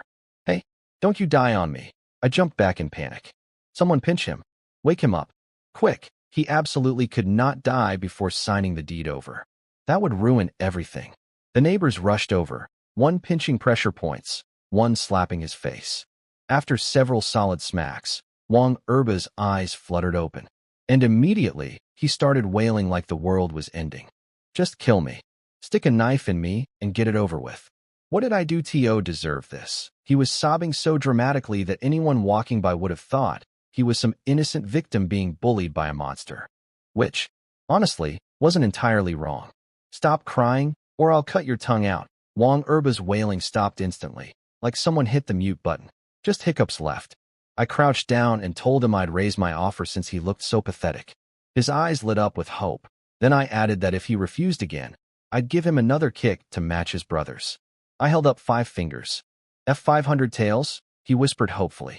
5 tails, his lips started trembling. He was about to cry again. Don't you dare, I barked. He somehow swallowed his tears, face turning purple from the effort. I leaned in close, and this time he could feel the killing intent rolling off me. Survival instinct won. I'll sell, he whimpered, like those 2 words drained his soul. I immediately switched back to my friendliest face. See? That wasn't so hard. I slapped his shoulder so hard, he almost collapsed. Then I generously offered to let him stay at our old broken shack until he got back on his feet. He wanted to say that Dump wasn't fit for dogs, but survival instinct kicked in again. Thank you, sir. You're so kind. Behind me, I could hear the sisters-in-law whispering. Is he extorting that man? He's worse than Wang Erba ever was. His smile is giving me chills. I didn't care. I sent one of the neighbors to fetch a property agent, a middleman called Full Tooth Quan, who handled real estate transactions in this area. The guy showed up, took one look at the scene, a crying man in a chair, me standing over him grinning, 9 gorgeous women whispering nervously in the background, and immediately understood the situation. Don't ask questions, don't make eye contact, just stamp the papers and leave alive. He laid out the documents and ink on a table someone brought over. Wang Erba, come sign, I said sweetly. Wang Erba stared at the document. The words, 5 tails of silver, were written right there in big black characters. His hands shook so violently he dropped the brush 3 times. I lost patience. I grabbed his hand, picked up the brush myself, dipped it in ink, and wrote his name for him in my own handwriting. Then I mashed his thumb into the ink pad and stamped it onto the paper. The agent watched with twitching eyelids, mentally chanting prayers to every god he knew. I signed my own name, pressed my own thumbprint, and handed the papers over for the official seal. The agent stamped it at record speed, split the deed in 2, shoved my copy at me, and practically teleported out of the compound. When Wang Erba saw the deed leave his hands for good, he deflated completely. He slumped in his chair like a punctured balloon, staring at nothing, mumbling to himself. Gone. It's all gone. My mansion. Gone. Everything his father had spent a lifetime cheating and stealing to build, sold for the price of a nice dinner. I felt zero sympathy. When dealing with bad people, you have to be worse. I called the neighbors over. Take our friend Wang Erba to his new home. They were thrilled. Everyone in this neighborhood hated the guy. They picked him up like a dead fish and carried him away. Once he was gone, it finally sank in for the sisters-in-law. We have our own house. 5th sister-in-law covered her mouth, eyes wide. Su Qingwei was the first to snap out of it. She lunged forward, snatched the deed from my hands, and read it with huge eyes. When she saw Lynn M.O. written in the buyer's column, she nearly screamed. It's real. It's real. We have a home. She threw herself at me, wrapping her arms around my neck, hanging off me, jumping up and down. The impact of certain soft parts of her body against my chest was making it very hard to think straight. The other 8 crowded around too, touching the deed, hugging each other, crying and laughing at the same time. The whole yard was a mess of happy tears and excited chatter. Hey, I can't breathe, I gasped, eyes rolling. I reached down to steady Su Qingwei and may have grabbed something I shouldn't have. She yelped, turned bright red, and jumped off me like she'd been shocked. I caught my breath, looked at all 9 of them celebrating, and cleared my throat. Ladies, who said we're living here? The sisters-in-law froze when I said we weren't living here. Su Qingwei looked up at me, confused. Then why did you go through all that trouble? I waved the deed in front of them. This is called an investment. I bought this place for 5 taels. We fix it up a little, sell it for 6 or 7,000. Easy money. It took a second for that to sink in. When it did, they all stared at me with their mouths open, like they were seeing me for the first time. Anyway, I said, we've been running around all morning on empty stomachs. Let's go eat. I took them to Gathering Fortune Tower, the fanciest, most expensive restaurant in all of Blackwind City. 3 stories of polished redwood, carved beams, gold-trimmed signs. The kind of place where only rich people dined. The waiter almost lost his professional smile when he saw us walk in. One young guy in plain clothes leading 9 stunning women. He had no idea what to make of us. I could tell he was sizing us up. Our clothes were worn and faded, but the women behind me were absolute knockouts. Su Qingyue with her pearl necklace and graceful walk. Qin Ruxiue, tall and athletic, carrying swords with an ice-cold expression. Little fifth sister-in-law clutching her silk fabrics, eyes darting around curiously like a baby rabbit.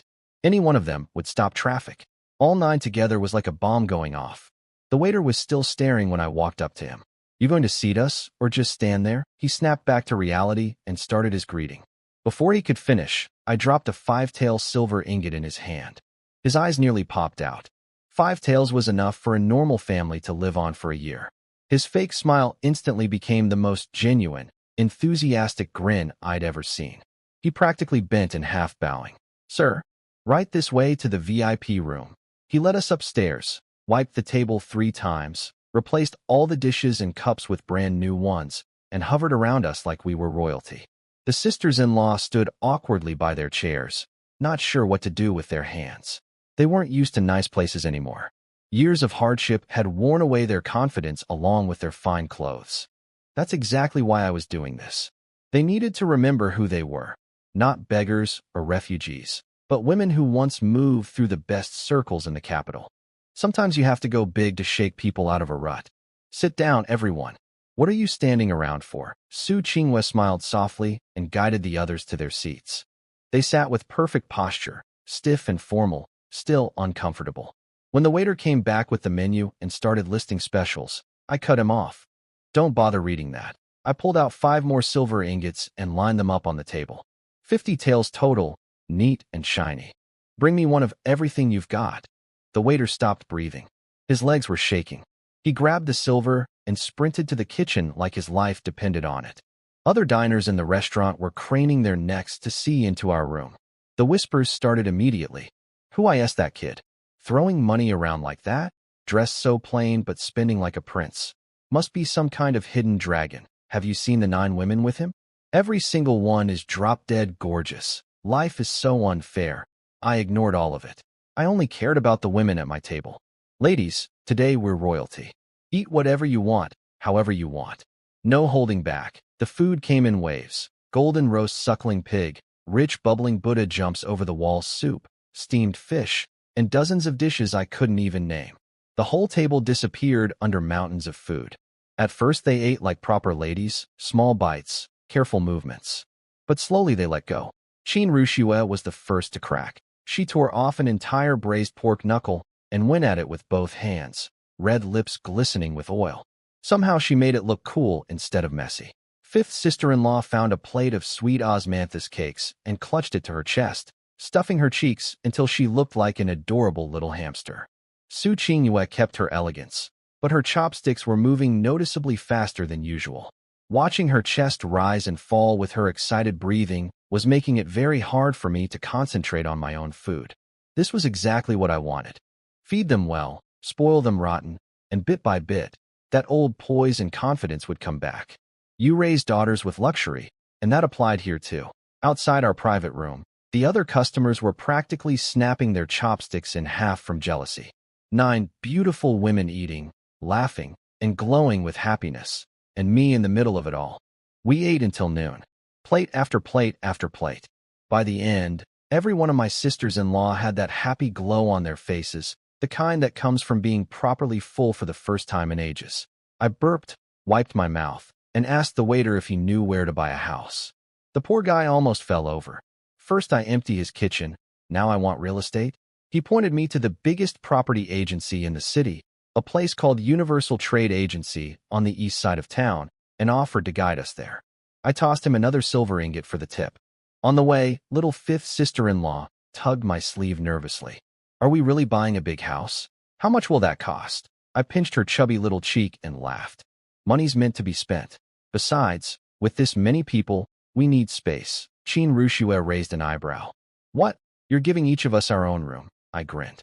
One room each, plus one extra large room for all of us to play cards together at night. Qin Rushua didn't get it, but Su Qinghua caught the hidden meaning instantly. Her face turned red, and she shot me a look that could kill. I pulled her close and kissed her right there on the street. The agency was impressive. Big red lacquered doors, gold lettering on the sign. The owner was a slick middle-aged guy named Qian Wankai, with a goatee and a silk robe. He took one look at my plain clothes and instantly wrote me off as some lucky fool who'd stumbled into a bit of money and was being bled dry by 9 women. He put on a condescending smile. Looking for something small? A little courtyard, maybe? Something cozy for your lively household. I wasn't in the mood to argue with a snob, so I just showed him. Clang. Several gleaming gold bars materialized on his counter out of thin air. The golden light hit his face, and his brain shut down. He picked one up with trembling hands and bit it. Real. Absolutely real. His eyes glazed over with greed. He started leaning in toward the gold bars like he was about to kiss them. I waved my hand and made them all vanish. His lips were still puckered when he realized the gold was gone. The look on his face, priceless. He nearly had a heart attack from the shock. Then he looked at me again, and everything changed. I wasn't a broke kid anymore. I was a god who made gold appear and disappear at will. Sir, honored guest, immortal. He scrambled around the counter so fast he almost tripped. Please, this way. VIP room. Whatever you want. We have it. He screamed at his staff to bring out his personal stash of premium tea, brewed with mountain spring water. He personally carried the cups to our private room, which smelled of expensive sandalwood incense. What kind of property are you looking for, sir? I didn't answer right away. I deliberately took my time sipping tea, slowly skimming the foam off the surface, letting the silence stretch. Every quiet second made him sweat harder. Good. That's what you get for looking down on us. Finally, I set the cup down. Show me the biggest and best properties you have. He nearly broke his spine bowing. He unlocked a small wooden box and pulled out several hand-drawn bird's-eye views of luxury estates, beautifully detailed. He pointed to the first one, practically drooling as he described it. This is Moon Embrace Residence. Over 30 acres. 5 courtyards deep. The front yard is big enough to ride horses in. The back has a living water garden with pavilions, rockeries, and ponds. The previous owner was a provincial governor from the last dynasty. The feng shui is the best in all of Black Wind City. He glanced at me to check my reaction. I kept my face neutral, so he threw in the clincher. And it has its own hot spring. Perfect for you and your wives. To relax together and strengthen family bonds. Hot spring. Private. Big enough for the whole family. I slammed my hand on the table. That one. I'll take it. I slammed the table and almost jumped up when I heard hot spring, but a sharp pinch on my arm and 9 icy glares from behind brought me back to earth. I calmly picked up my tea.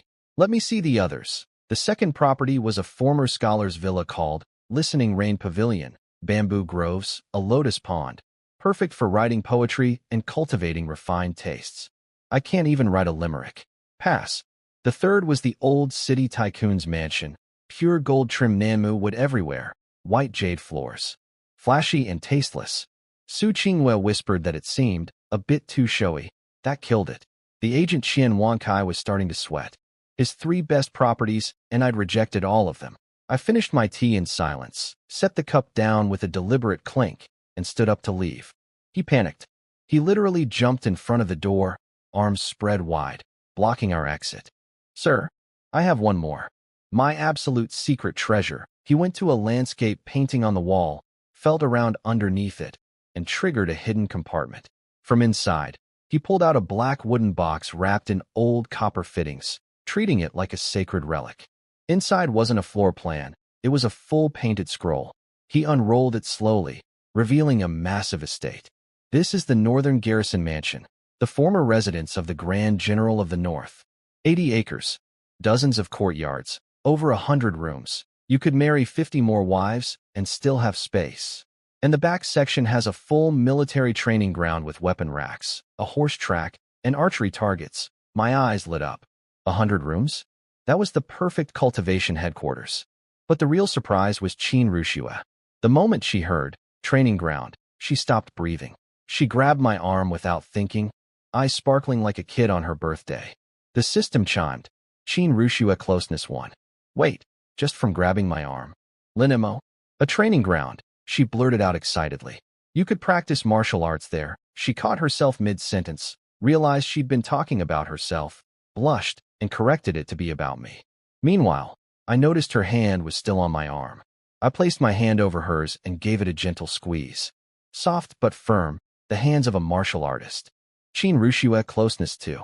2 points from holding her hand. When I'd kissed Su Qingyue, it only went up 1. What was Qin Rushue's deal? I kept rubbing her hand, exploring this discovery. Closeness 1. Then she suddenly realized what was happening, yanked her hand away like she'd touched fire, and turned her head so fast her ponytail whipped around. Her ears were bright red. The other sisters-in-law were all suddenly very interested in their teacups and the ceiling, but none of them could hide their smirks. Cold, untouchable second sister-in-law acting like a shy schoolgirl? This was a first. Qian Wankai didn't care about our romantic drama. He was watching my face cycle from excited to confused to blank, and he was terrified the deal was dying. I let him stew for a while. Asked for more tea. Sipped it slowly. Twice. He looked like he was being fried alive. Finally he cracked. Sir, the Northern Garrison Mansion. Does it meet your approval? I set my cup down. It's impressive. His face lit up. But I'm curious, I continued. A place this good, why has it been sitting empty? Why can't anyone sell it? His smile froze. My question hit the agent right where it hurt.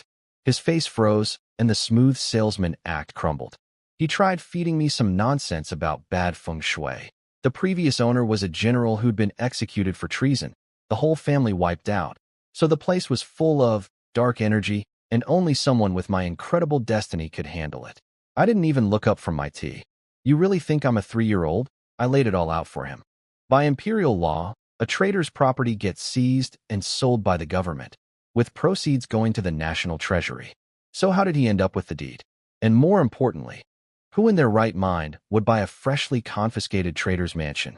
Any merchant who bought it would be accused of sympathizing with rebels. Any official would get impeached. Even wealthy nobles wouldn't risk offending the emperor. This property was unsellable for at least a decade. With every sentence, another shade of color drained from his face. I'd read him like a book. The truth was, he'd bribed some official a year ago to snatch the deed on the cheap, thinking he'd flip it for a fortune. Instead, nobody would even look at it. He'd been paying maintenance costs out of his own pocket for 12 months, bleeding money the whole time. The mansion was an anchor dragging him under. Once I had him properly deflated, I made my move. I started pulling gold bars from my system space and stacking them on the table. One by one. 20 bars, 50 taels each, arranged in a gleaming pyramid that lit up the whole room. Even my sisters-in-law stopped breathing. They'd never seen wealth displayed so brazenly. The agent's brain melted. He grabbed my arm with shaking hands. Sir, original price was 8. No, 7.6. 60,000 taels. Just let me break even. I held up one finger. 10,000. He nearly fainted. That didn't even cover his bribe money and maintenance costs. But I wasn't done negotiating. I slowly started putting the gold bars back, one by one. You sell, we sign right now. You don't sell, I'll check out the agencies on South Street and West Street. I stood up and headed for the door. He lunged in front of me, arms spread, practically crying. Please, just add a little more. I put on my best. This is really hard for me. Expression and pretended to think it over painfully. Then I pulled out the property deed for Wang Erba's compound. I have this mansion in the south side. I paid 10,000 taels for it, but I don't like the layout. I'll value it at 5,000 plus 10,000 in gold. 15,000 total. Take it or leave it. And if I walk out that door, I'm never coming back. He snatched up the deed and examined it. When he saw Wang Erba's name, his eyes went wide. He knew the tyrant gang's reputation. But his businessman brain was already calculating. The compound was in the slum district, worth maybe 5,000 or 6,000 at best. But if he bought up the cheap land around it and expanded, he might actually turn a profit. And 15,000 was way better than watching the Northern Garrison Mansion eat him alive for another year. Deal, he blurted, clutching the deed like it might fly away. He drew up the papers at lightning speed, hands still trembling. I signed, pressed my thumbprint, and pushed the gold bars and Wang Erba's deed across the table. He handed me the new deed with both hands, bowing deeply. Sir, this bears our agency's official seal. The government will recognize it. The Northern Garrison Mansion is yours. I took the paper, feeling the rough texture between my fingers. 80 acres. Over 100 rooms. A training ground. Hot springs. Gardens. So this is what it feels like to have a real home in this world. After buying the mansion, I headed straight to the slave market. No time for careful selection. I pointed at every group that looked capable. Those ones. And those. All of them. Money makes everything simple. Within minutes, I had nearly 40 servants trailing behind us as we marched to the Northern Garrison Mansion. When we arrived at the front gate, everyone went silent. The place was massive, towering red doors flanked by stone lions taller than a man, and above the entrance, the name, Northern Garrison Mansion, carved in gold letters on black, radiating an aura of military power that made it hard to breathe. Su Qingyue covered her mouth with both hands. Lynn M.O, we're really going to live here? Qin Rushua said nothing, but the fire in her eyes told me everything. She was already looking past the walls, straight toward where the training ground had to be. I pushed open the heavy doors with both hands. The groan of ancient hinges echoed like a sleeping giant waking up. Welcome to our new home. Inside was beyond anything even I expected. A massive stone courtyard led to a grand main hall with the characters, loyalty and valor, hanging overhead. Then came the living quarters. Dozens of individual courtyards scattered like stars across the grounds, each one unique. Some sat beside streams, others nestled in bamboo groves, others perched against rocky hills. Fifth sister-in-law was the first to crack. Look, that courtyard has a swing. She was running around pointing at everything, squealing like a kid in a candy store. I claimed the biggest, most luxurious courtyard for myself. This is mine. No entry without permission, wives accepted. Then I pointed to the courtyard next door. That one's the reflection chamber. Anyone who makes me angry gets sent there to think about what she did. No dinner. You wouldn't dare. Qin Rushue's eyes flashed dangerously. I raised an eyebrow. Try me. She huffed and turned away, fuming but unable to do anything about it. Su Qingyue dragged me along before things escalated. We toured the back gardens, an enormous lotus pond with a pavilion in the center, connected by a winding bridge, with koi swimming lazily beneath. Then we found a huge glass greenhouse, warm as spring inside, bursting with flowers of every color and fragrance. The sisters-in-law completely lost themselves in it, chattering about petals and rare species, forgetting I existed. I coughed loudly. Hey, don't you want to see the training ground? Qin Rushua shot out of the greenhouse like a bullet. The training ground was at the very back of the estate, and it was spectacular. A stone-paved field large enough to assemble an army. Weapon racks lining every wall. Swords, spears, halberds, axes, hooks, every weapon imaginable, all gleaming with cold steel. At the far end, archery targets and empty horse stables.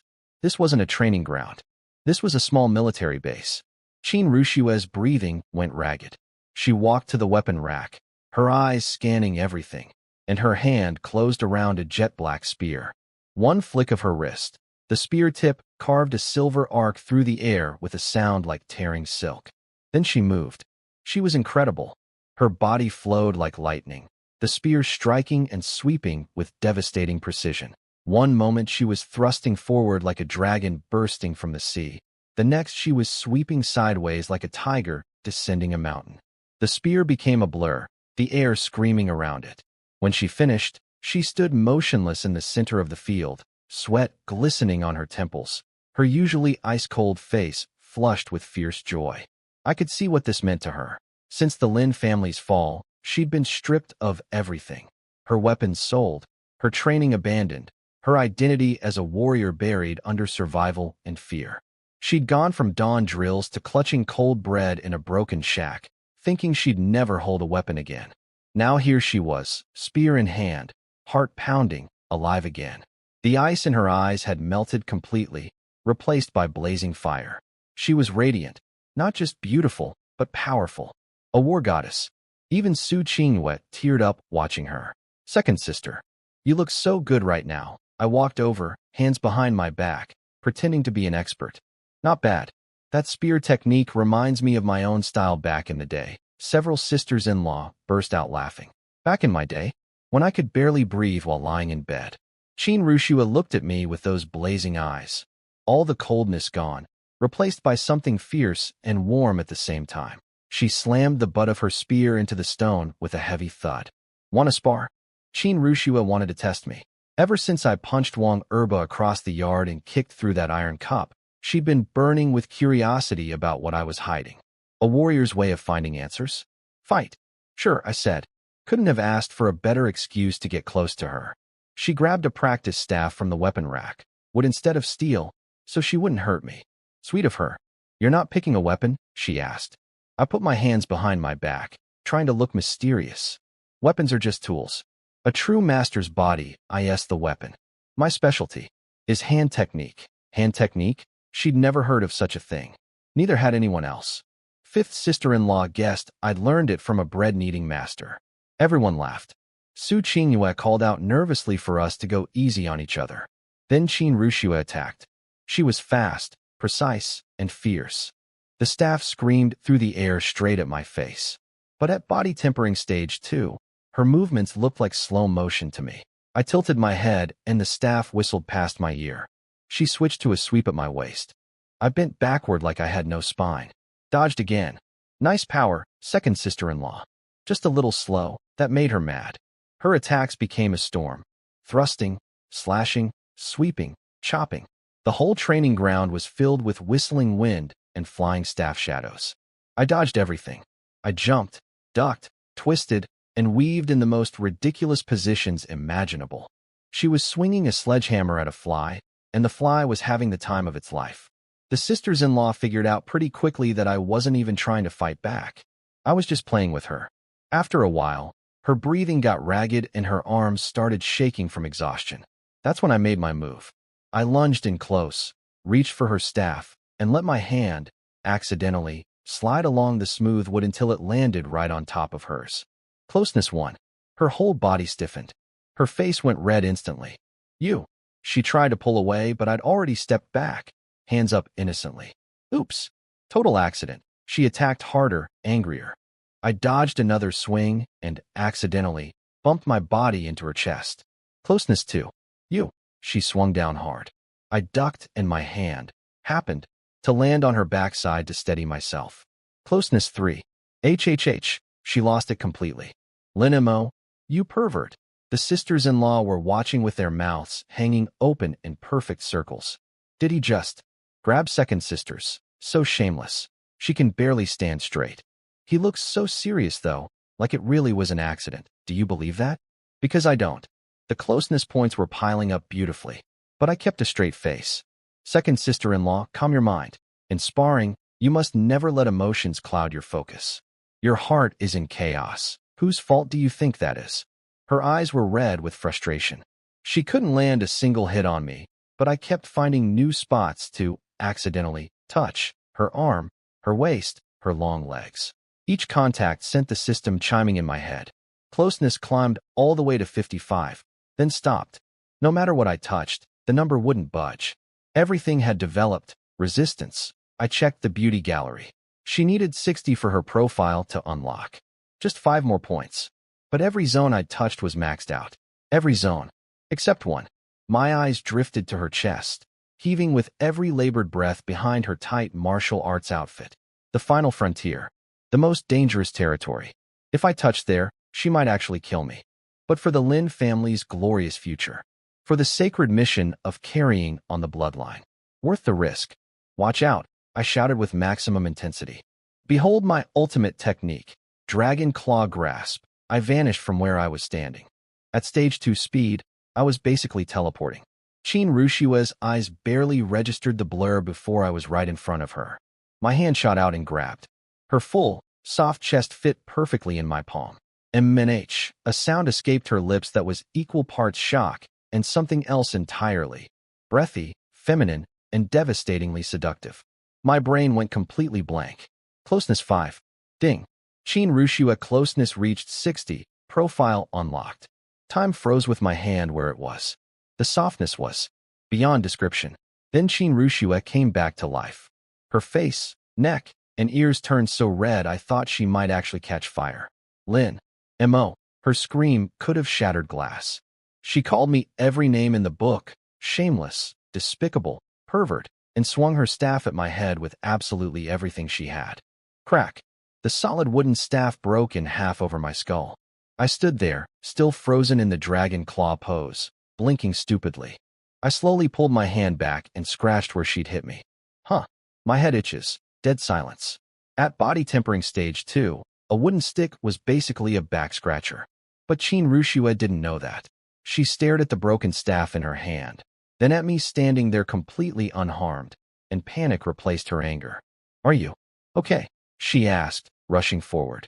Then remembered why she'd hit me and spun away, fuming. Su Qingyue and everyone else came sprinting over, surrounding me. Su Qingyue grabbed my head and examined every inch of it. Not a scratch, not even a red mark.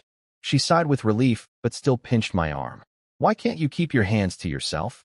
I put on my most innocent face. It's not my fault. My fighting style is called close combat entanglement technique. It only works at close range. I had zero inappropriate thoughts during the entire fight. Zero thoughts. Chin Rushue whipped back around, glaring. Then why did you squeeze my... She couldn't finish the sentence. She just stamped her foot, made a furious noise, and turned away, ears glowing red. I knew I'd pushed my luck as far as it would go today. Time to change the subject. I clapped my hands and called over all 30-something servants who'd been watching the whole spectacle. They were staring at me with pure awe. Their new master had just taken a full-force staff hit to the head and didn't even flinch. I stood up straight and addressed them. From today, I am the master of this estate. You will call me master. There are 9 mistresses of this house. You will address them as First Lady, Second Lady, and so on. I put my hand on Su Qingyue's shoulder. This is my First Lady, Su Qingyue. All household decisions go through her. Her word is my word. Yes, master. They shouted in unison, then bowed deeply to everyone. Greetings to the master. Greetings to the First Lady. Greetings to all the ladies. The sisters-in-law went bright red. None of them had ever been called lady before. Su Qingyue looked like her heart was going to burst out of her chest. Being named the one in charge of this massive estate, she was touched beyond words. I assigned personal maids to each wife, appointed the most experienced-looking man as head steward, and distributed everyone else to the kitchen, stables, gardens, and cleaning duties. Smooth and efficient, if I say so myself. After the servants left, Su Qingyue tugged my sleeve shyly. You really want me to manage all this? It's so big. What if I can't handle it? I pulled her into my arms. You managed our broken shack perfectly. This is just a bigger version. Besides, you're the First Lady. If you don't run this place, who will? She buried her face in my chest and nodded, voice thick with emotion. Then I turned to the other 8, putting on a stern face. One more thing. The word little brother-in-law is officially retired. Anyone who uses it gets punished. She has to warm my bed that night. In your dreams, Chin Rushue snapped, face still red. From now on, you either call me husband or dear husband. Go ahead, try it out. One at a time. Little fifth sister-in-law whispered, husband, without thinking, then turned scarlet and wanted to bury herself alive. I laughed at all their blushing faces, then played my trump card. All right, enough teasing. This estate has over 100 rooms. Go pick your own courtyards. First come, first served, that did it. Every ounce of shyness vanished in an instant. I want the one with the little garden. The lakeside pavilion is mine. Nobody touched the courtyard next to the training ground. 9 beautiful women transformed into a stampede, hiking up their skirts and sprinting in every direction, laughing and shouting and fighting over their favorites. The whole northern garrison mansion came alive with their happy voices. Watching their faces light up with pure, genuine joy, that was worth more than all the gold in my system space. Dinner at the northern garrison mansion was something else. A long purple sandalwood table loaded with incredible food, the new cook giving it everything he had for his debut performance. I sat at the head, Su Qingyue on my left, still shy, Chin Rushue on my right, still blushing from earlier. The rest of my beautiful wives filled out the table while servants stood at attention along the walls. For the first time, we actually looked like a proper household. All the sadness and fear that had been weighing on the sisters-in-law seemed to melt away with every laugh and every bite. Their faces were glowing again, each one radiating her own unique beauty. It hit me. This was what I'd been fighting for. After dinner, everyone scattered to their newly chosen courtyards. I headed to mine, Heavenly Heart Pavilion, the biggest and most luxurious in the whole estate. I closed the heavy doors, threw myself onto a purple sandalwood bed big enough for 8 people, and let out the deepest, most satisfied sigh of my life. From a broken shack to an 80-acre mansion. From starving to having servants. Not bad for a few days' work. I pulled up the beauty gallery in my mind. Chin Rushiue's profile was finally lit up, and the portrait was stunning. Her in a tight black and red combat outfit, holding a silver spear against a blood-red sunset, eyes fierce and defiant. The system really knew how to paint. Her stats showed closeness at 60, status 1 grabs acquaintance. Her special talent was called unyielding. Once activated, I'd gain a toughness constitution that would massively reduce damage from blades, blunt weapons, and physical attacks. Basically an invincibility shield. Then I read the activation condition and my brain short-circuited. Have Chin Rushue wear a sexy dancer's outfit and perform a dance for you. I read it 3 times to make sure I wasn't hallucinating. Chin Rushue, the Ice Queen, the woman who just broke a wooden staff over my head for touching her chest. In a skimpy dancer costume with little bells on her waist, swaying those hips. For me, she would literally chase me to the ends of the earth with a spear if I even suggested it. System, are you trying to get me killed? No response, as usual. The talent was incredible though. Physical damage immunity was basically a cheat code for survival. In a dangerous place like Black Wind City with unknown enemies ahead, that kind of protection would be priceless. I had to get it eventually, but I needed to build up way more closeness first. This was a long-term project. I closed the system and got to business. I dumped every bit of treasure from my storage space onto the floor, everything from the bandit fortress and the tyrant gang vault combined. The room exploded with gold and silver. A literal mountain of wealth piled up before me. Gold bars, silver ingots, chests of pearls, jade, agate, emeralds, antique paintings, porcelain. I dove face first into the pile like a dragon rolling in its hoard. The cold metal against my skin felt incredible. This was security. This was power. After wallowing for a while, I counted everything up. 120 gold bars at 500 silver taels each, 60,000 taels right there. Plus nearly 80,000 in raw silver, plus all the jewelry and antiques. Total net worth, roughly 200,000 silver taels. That was enough to buy 20,000 acres of farmland, half of a mid-sized county. I was officially a tycoon. With this money, I could recruit soldiers, build my own power base, investigate the conspiracy that destroyed my family, and eventually go after the emperor himself. I packed everything back into storage and lay down on my luxurious bed. But sleep wouldn't come. My mind kept replaying the day, Su Qingyue's warmth in my arms, her shy whisper of, husband, Chin Rushue's incredible softness in my palm during the Dragon Claw incident. My internal energy was surging through my veins like a turbocharged engine, demanding action. Back in the old shack, any nighttime activity became a live broadcast for the whole household. But this was the Northern Garrison Mansion. 80 acres of space, courtyards separated by massive distances. I could do jumping jacks in the yard, and nobody next door would hear a thing. Everything aligned perfectly. It would be a crime not to go visit the First Lady for some late-night cultivation practice. I slipped out the door, disappeared into the moonlit night, and crept silently towards Su Qingyue's courtyard, Moon Caress Pavilion. Moon Caress Pavilion was perfectly quiet. I didn't knock, just slipped inside like a ghost. The room smelled incredible.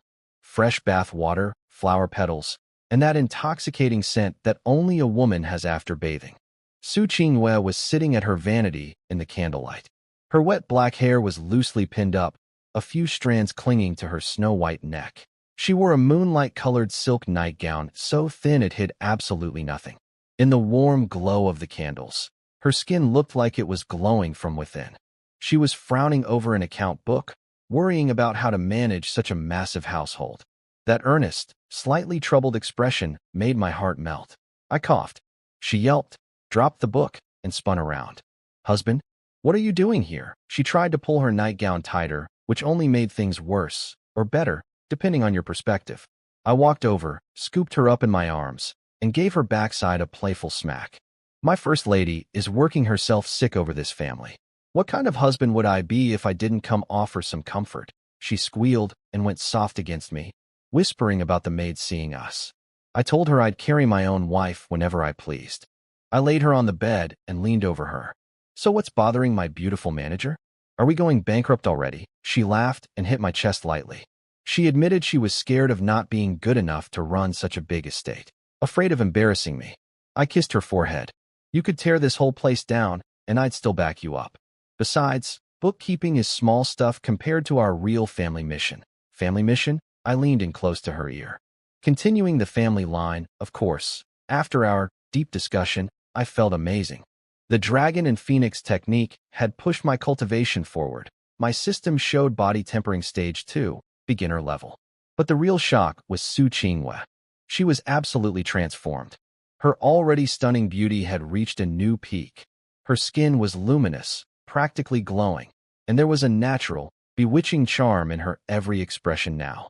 If she was the capital's top beauty before, she was now something beyond human.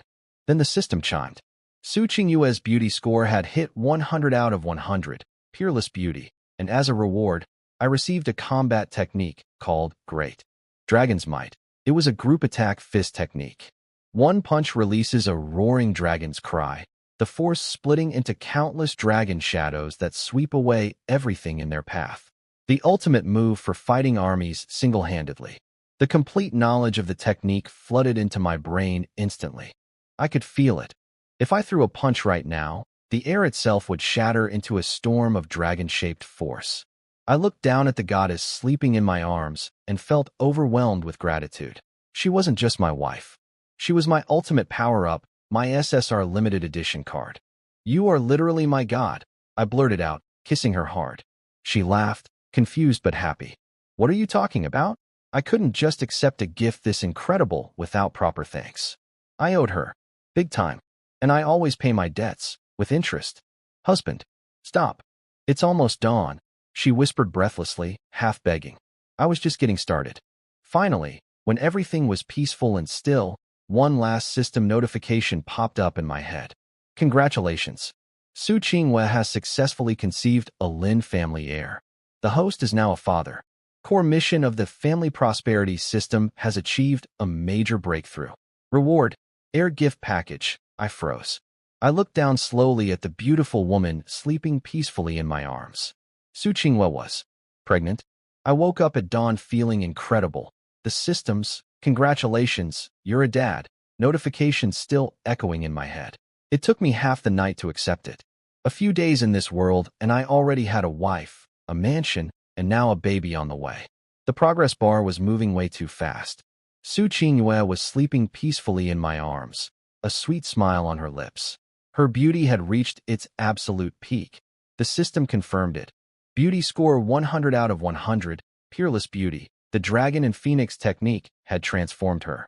Her skin practically glowed, and there was this natural, intoxicating charm in everything she did now. Combined with the soft radiance of approaching motherhood, she was beyond words. My energy was already coming back. I was seriously considering a surprise attack when she woke up, burrowed shyly into my chest, and asked what I was staring at. My wife, the most beautiful woman in the world. She blushed and started tracing circles on my chest with her finger, which was not helping me calm down. But she quickly switched to business mode. Her homemaker talent in full effect.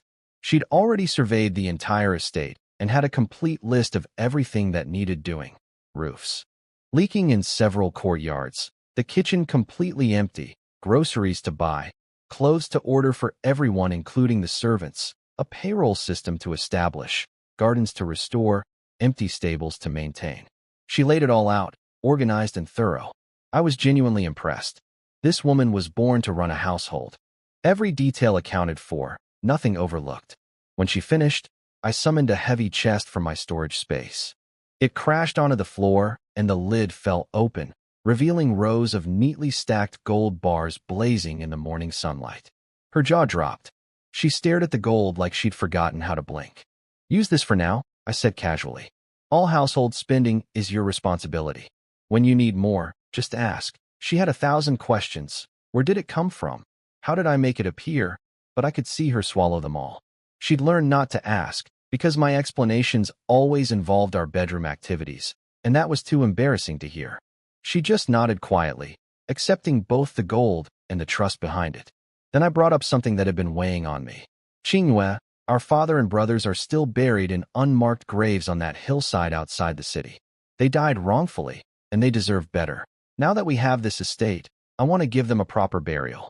Find a good piece of land, build a Lin family ancestral hall, set up memorial tablets, and keep incense burning for them. Her eyes went red immediately. She nodded firmly and took charge of it on the spot.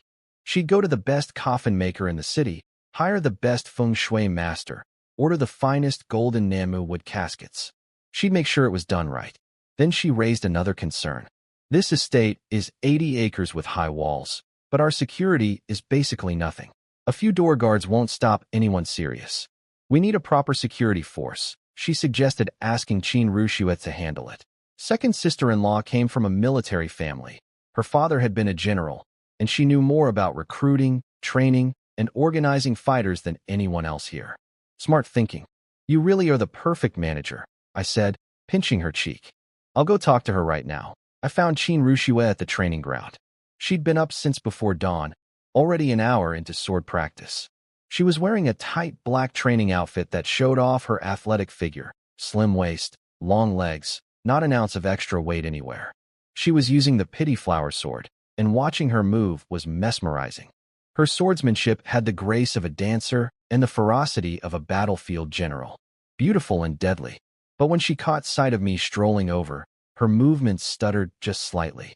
The memory of yesterday's sparring match, my hands, my accidents, that final grab, must have flooded back all at once. Her face turned red, and I could see the briefest flash of panic in her eyes before she forced it down. Qin Rushuet pretended she didn't see me coming and kept practicing her sword forms, but her technique was noticeably sloppier than before. The proud ice queen was flustered, and it was adorable. I walked right up to her with my best innocent smile. Good morning, wifey. Up early practicing. She nearly threw out her back mid-swing. Who's your wife? Don't talk nonsense. I held out my open palm. Oh, you're not my wife? Then I'll need the pity flower sword back. I only lend that blade to my wife. Since you're not her. The panic on her face was priceless. She'd been using that sword nonstop for 2 days and was completely in love with it. It was sharper than anything she'd ever owned, and it had somehow been getting even sharper lately, because my beauty gallery closeness totals were going up, which powered the sword, but she didn't know that. Asking her to give it back was worse than asking for a kidney, but asking her to call herself my wife. For someone with her fierce pride, that was equally impossible. She stood there frozen, jaw clenched, knuckles white on the hilt, torn between two unbearable options. Her face went through about 15 shades of red. Finally, her pride won. She thrust the sword toward me, handle first, chin held high, voice cracking with barely concealed heartbreak. Fine. Take it back. She turned her head away so I wouldn't see how devastated she was. But her trembling eyelashes gave her away completely. I didn't take the sword. Instead, I stepped forward until I was right against her. She tried to back up, but hit a wooden training post. Nowhere to run. My scent wrapped around her, and I could see her pulse hammering in her neck. I reached out with 2 fingers and gently pushed the sword back into her hands, my fingertips brushing against her warm skin. She flinched like she'd been shocked. I caught her hand, sword and all, and held it softly. I was just teasing you. I let go, and the playfulness in my voice gave way to something genuine. Nobody in this entire estate deserves this sword more than you. Keep it. My second lady. Those last 2 words hung in the air between us. She stared at the sword in her hands, then up at my face, completely speechless. I could practically see the gears in her head grinding to a halt. This shameless pervert, who groped her yesterday, just said something that made her heart skip a beat. She didn't know what to do with that. Before she could sort out her feelings, I switched to business. Su Qingyue and I talked this morning. This estate is massive but practically defenseless. Just a few house servants guarding 80 acres. We need a real security force, trained fighters, and good horses. I want you to take charge of it. The transformation was instant. All the blushing and confusion vanished. Her eyes lit up like someone had flipped a switch. The shy girl disappeared, and the general's daughter emerged. Sharp, focused, commanding. You're absolutely right. This can't wait. She launched into a detailed plan without missing a beat. The horse market outside the West Gate sells retired northern border war horses, not military grade, but far better than regular horses. That's where we should start. For manpower, there's a warrior market on the south side where retired soldiers, wandering fighters, and down on their luck martial artists gather. With enough silver, we can recruit some seriously skilled people. Watching her talk strategy was like watching a completely different person. This was the real Qin Rushua, not just a beautiful woman with a hot temper, but someone who genuinely knew military affairs. Perfect. Let's go right now. Horses first, then fighters. We headed to the horse market outside the West Gate. The place was packed and noisy, reeking of hay and livestock. Qin Rushua walked beside me in her tight black outfit, every step radiating confidence and power. She was still a little pink from our morning encounter and was deliberately keeping half a foot of distance between us, refusing to look my way. I didn't mind. I just happily strolled along beside her, occasionally sneaking glances at her waist and the curves below it. This spicy little pepper was growing on me more every day. The moment we stepped into the market, a horse dealer with a thin mustache and shifty little eyes scurried over. "Welcome, sir. Welcome, miss. You two look like exceptional people. Looking for horses? Come see old Ma's stable. Guaranteed satisfaction."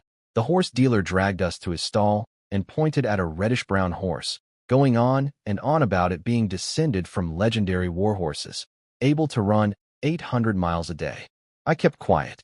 I don't know anything about horses, but Qin Rushua does. She walked up, pried open the horse's mouth without hesitation, and tore the dealer apart. Teeth are worn flat. This horse is at least 10 years old. You call this a young stallion? Then she ran her hand down its back and legs. Rear tendons are loose, old hoof injury.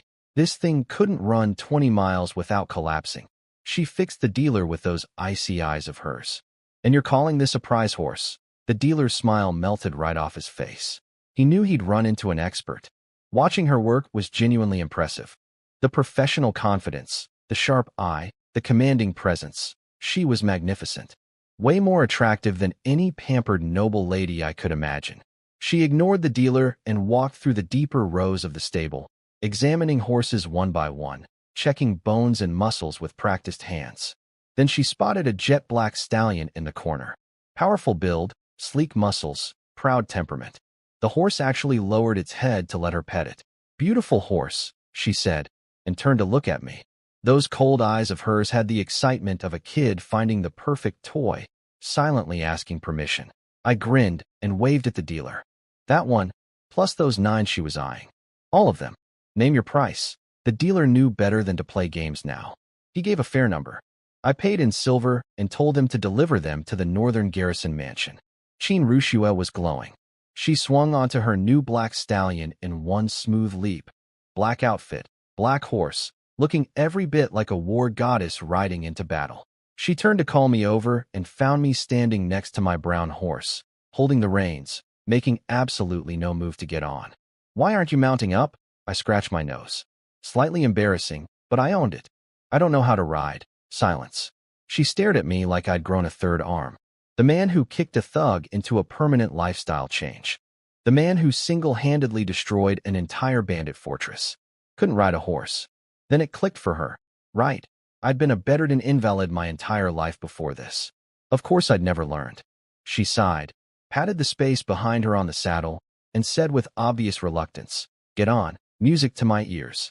I tossed my reins to a stable hand and hopped up behind her in one smooth motion. The second I was seated, my arms wrapped naturally around her tiny waist. My entire chest pressed flush against her back. Through 2 thin layers of clothing, I could feel her warmth, her heartbeat speeding up, the way her muscles tensed. "Your hands," she hissed. "I need to hold on. What if I fall off? This is my first time on a horse. I'm scared my foot." She knew that was garbage, but she couldn't argue with the logic. She could only grit her teeth and endure my arms locked around her waist, my palms burning against her stomach. As the horse started trotting, each bounce pressed my chest harder against her back. I rested my chin on her shoulder and leaned close to her ear, asking innocent questions in my most sincere voice. "So, second lady, what's the technique for riding? How should I grip with my legs? How do I keep my balance? My warm breath kept tickling her ear.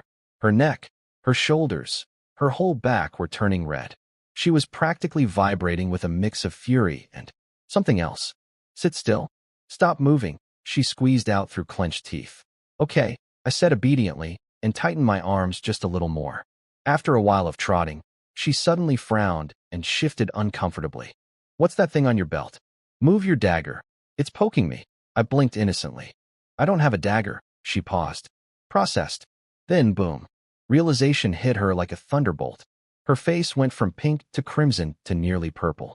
At that exact moment, the horse reared up with a loud whinny. Chin Rushua lurched forward, then the saddle bounced her straight back, hard, right onto the thing that was definitely not a dagger. Her entire body went rigid. Her brain stopped working. I'm pretty sure mine did too. We arrived at the Westgate Warrior Market.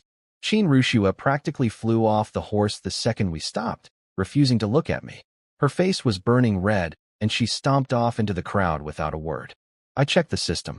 Her closeness had jumped another 10 points to 70. Status: riding together. That horse ride had been very productive. I bought 2 meat-stuffed flatbreads from a nearby stall and followed her in. By the time I found her, she'd completely transformed back into the general's daughter. Ice cold, professional, standing in front of a group of fighters like she was born to command. I handed her a flatbread. She stiffened, clearly remembering the horse incident, and tried to refuse, but her stomach growled loudly. She snatched it from my hand and bit into it like she was biting into my flesh. Watching her recruit was a masterclass. Some muscular guy was pounding his chest bragging about his strength. She glanced at him once and walked away. Weak foundation, unstable breathing. A thug with a machete blocked her path and leered at her. She had the pity flower sword at his throat before he finished his sentence. The entire market went dead quiet after that. Then she found what she was really looking for, a group of quiet men standing in the shadows. Real soldiers. She walked up to one and asked which unit he'd served in. The man flinched and rattled off an old military designation. She asked who'd commanded the Blackwater River battle. His eyes filled with pain. General Tiger's Might, he said, her own father's title. Her eyes went red for just a moment before she pulled herself together. She picked out 50 battle-hardened veterans. They looked rough, worn clothes, tired faces, but their eyes had that look. The look of men who'd killed and survived. These were real fighters. When we were ready to head back, I patted the horse and grinned. Want to ride together again? She jumped back 3 steps like the saddle was made of hot coals. I am. Walking. She walked the entire way home. By the time we reached the mansion gates, it was completely dark. Then everything changed. A small figure came stumbling toward us from the darkness, crying and screaming. It was Chuntao, Su Qingyue's personal maid. Her hair was a mess, her clothes covered in dirt, her face streaked with tears. She collapsed at my feet. Master, it's terrible. The First Lady. She's been kidnapped. Every trace of laughter drained from my body like someone had pulled a plug. I grabbed her and pulled her up. Slow down. Tell me exactly what happened. Between sobs, she explained. Su Qingyue had gone out today to handle household business, depositing gold at the bank, buying supplies, meeting a feng shui master about building the ancestral hall for my father and brothers. Everything went smoothly. But on the way back, just outside the city gates, masked men ambushed them from the trees. They knocked out the guards and took Su Qingyue. They left a note. I snatched the crumpled paper from her trembling hands. Crooked handwriting. Want to save her? Come to Chaos Rock Slope on Blackwind Mountain. Alone. Bring anyone else, and you'll be collecting her corpse. Something inside me snapped. A wave of killing intent exploded out of me so intense that all 50 newly recruited veterans, hardened men who'd crawled out of real battlefields, went pale and struggled to breathe. There, dead, 2 words. Cold as the grave. Su Qingyue, the first person who showed me warmth in this world. The woman who managed my home, who called me husband, with that shy smile, who was carrying my child. Someone had taken her. Chin Rushua was already at my side, sword drawn, face white with fury. I'm coming with you. I grabbed her wrist. No, you stay. She's been taken and you want me to stay? I turned to face her. Whatever she saw in my eyes made her go still. They want me alone. This could be a trap. Lure me out, then hit the mansion while it's undefended. 7 of our sisters are still inside. Dozens of servants who can't fight. If we both leave, and this is a diversion, everyone here dies. The anger drained from her face as the logic sank in. I turned to the 50 soldiers. My voice came out like frozen steel. From this moment, you follow the second lady's orders. Lock the gates. Nobody in or out. If anyone attacks, kill them all. Yes, sir. 50 voices roared back, their warrior blood ignited. I looked at Chin Rushua one last time. The murderous rage in my eyes softened just slightly, replaced by the weight of everything I was trusting her with. The family is in your hands. Then I vanished into the night. I disappeared into the night. Behind me, I knew Chin Rushua would hold the mansion together. She was a general's daughter, and the moment I left, she'd become the iron pillar holding up everything. And she did. I could hear her barking orders before I was even out of earshot.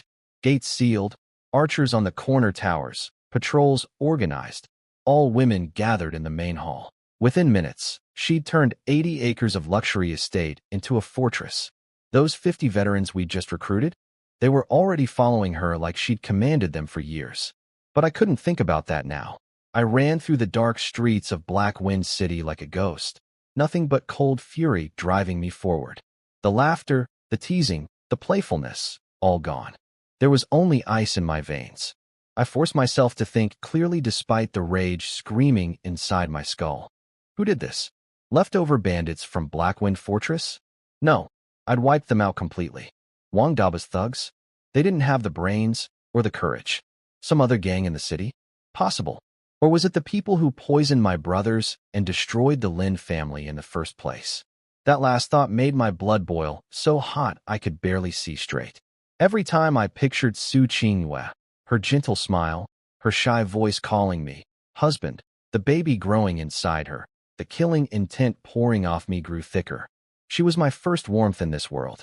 She was carrying the first hope of the Lin family's future. And someone had taken her. I reached Black Wind Mountain faster than I thought possible. Chaos rock slope, a mess of jagged boulders at the base of the mountain, bathed in pale moonlight. 2 bandits were lounging behind a rock, drinking cheap wine and talking. One had a scar on his face, the other was a skinny rat-faced guy. I heard every word as I approached silently. Scarface was complaining that their boss was being too cautious. Just one pretty boy, why bother kidnapping his woman? Should have just stormed his mansion and killed him, Ratface laughed. Boss says the kid is dangerous. Took down the whole tyrant gang by himself. So we use his woman as bait, lure him up the mountain, and 100 brothers chop him to pieces. Scarface spat on the ground. When he shows up, let's shake him down first. Heard he cleaned out the tyrant gang's vault. 100 taels for guide fees. And if he doesn't pay, we start cutting his wife's fingers off. I stepped out of the shadows. Moonlight hit my face. Black clothes, straight posture, not a trace of warmth in my expression. Scarface saw me first. He grinned, grabbed his blade, and swaggered toward me. You're Lynn M.O? Here to save your pretty little wife? Sure thing. First hand over 100 taels for me and my buddy here. Make us happy, and maybe we'll let you see her one last time before. He was still talking when I moved. 3 meters of distance vanished in a blink. My hand closed around his throat before his eyes could even widen. Crack. His neck snapped like a dry twig. His head flopped sideways at an angle that necks don't bend. The smug grin froze permanently on his dead face. I tossed the body aside like trash. I didn't look at it. Didn't care. My eyes locked onto the rat-faced one. His wine flask hit the ground. He'd just watched his partner, a hardened killer, get his neck snapped like a chicken's in less than a second. He tried to scream. Nothing came out. His legs collapsed, and he dropped to his knees. Lead the way, 2 words. Colder than anything I'd ever said in 2 lifetimes. He just knelt there shaking, mumbling, "Don't kill me," over and over, too terrified to function. I stepped forward and slapped him across the face. The force spun him halfway around, his cheek instantly swelling, teeth and blood spraying from his mouth. The pain snapped him back to reality. He looked into my eyes, red-tinged, completely empty of mercy, and finally understood what he was dealing with. Not a man. A demon crawled up from hell to collect souls. I'll lead you. Right this way, sir." He scrambled to his feet and bolted up the hidden mountain trail, running for his life, terrified that if he slowed down for even a heartbeat, his head would end. up facing the same direction as his partners. The rat-faced bandit led me deep into Black Wind Mountain, to a fortress called Black Cloud Stronghold, the biggest bandit operation on the entire mountain. When we reached the entrance, the gates were wide open, fire torches lighting everything up bright as day. Over 100 armed bandits lined both sides, forming a corridor of blades. They wanted to intimidate me. I walked in alone, one step at a time, no expression on my face. Every bandit who met my eyes flinched and gripped their weapons tighter. On a raised platform at the far end sat the person behind all this, a massive woman named Wang Sanjiao. She was enormous, filling an entire tiger-skin chair, and her eyes were crueler than any man's in the room. She was the leader of Black Cloud Stronghold, and sitting beside her, in smaller chairs, were two familiar faces, Wang Daba and Wang Erba, the brothers I destroyed. Wang Daba had used his last 5 taels of silver to send a message up the mountain to his sister. She'd brought them both here, tried to heal Wang Daba, failed, and now both brothers were permanently ruined. She wanted revenge. Her plan was simple but effective. She knew from her brothers that I was dangerously strong, so she'd kidnapped Su Qingwei to lure me here alone. 1 man against 100. Even I couldn't win those odds, especially with my wife as a hostage. In the center of the hall was a large iron cage. Inside it, Su Qingwei lay unconscious, her clothes wrinkled, her hair loose. Even passed out and surrounded by filth, she was heartbreakingly beautiful. The bandits were staring at her like wolves, making disgusting comments about what they'd do to her after they killed me. Wang Sanjiao had announced her plan to the cheering crowd. They'd tie me up, force my eyes open, and make me watch while every single one of her men took turns with my wife. She wanted me to die from shame and despair. Wang Erba, who'd seen what I could do firsthand, tugged his sister's sleeve with trembling hands and begged her to just let Su Qingwei go. He's not human, he's a devil. Wang Daba slapped him across the face. With 100 men and our sister leading, one boy can't do anything. They were wrong. I walked through the gauntlet of armed bandits in silence.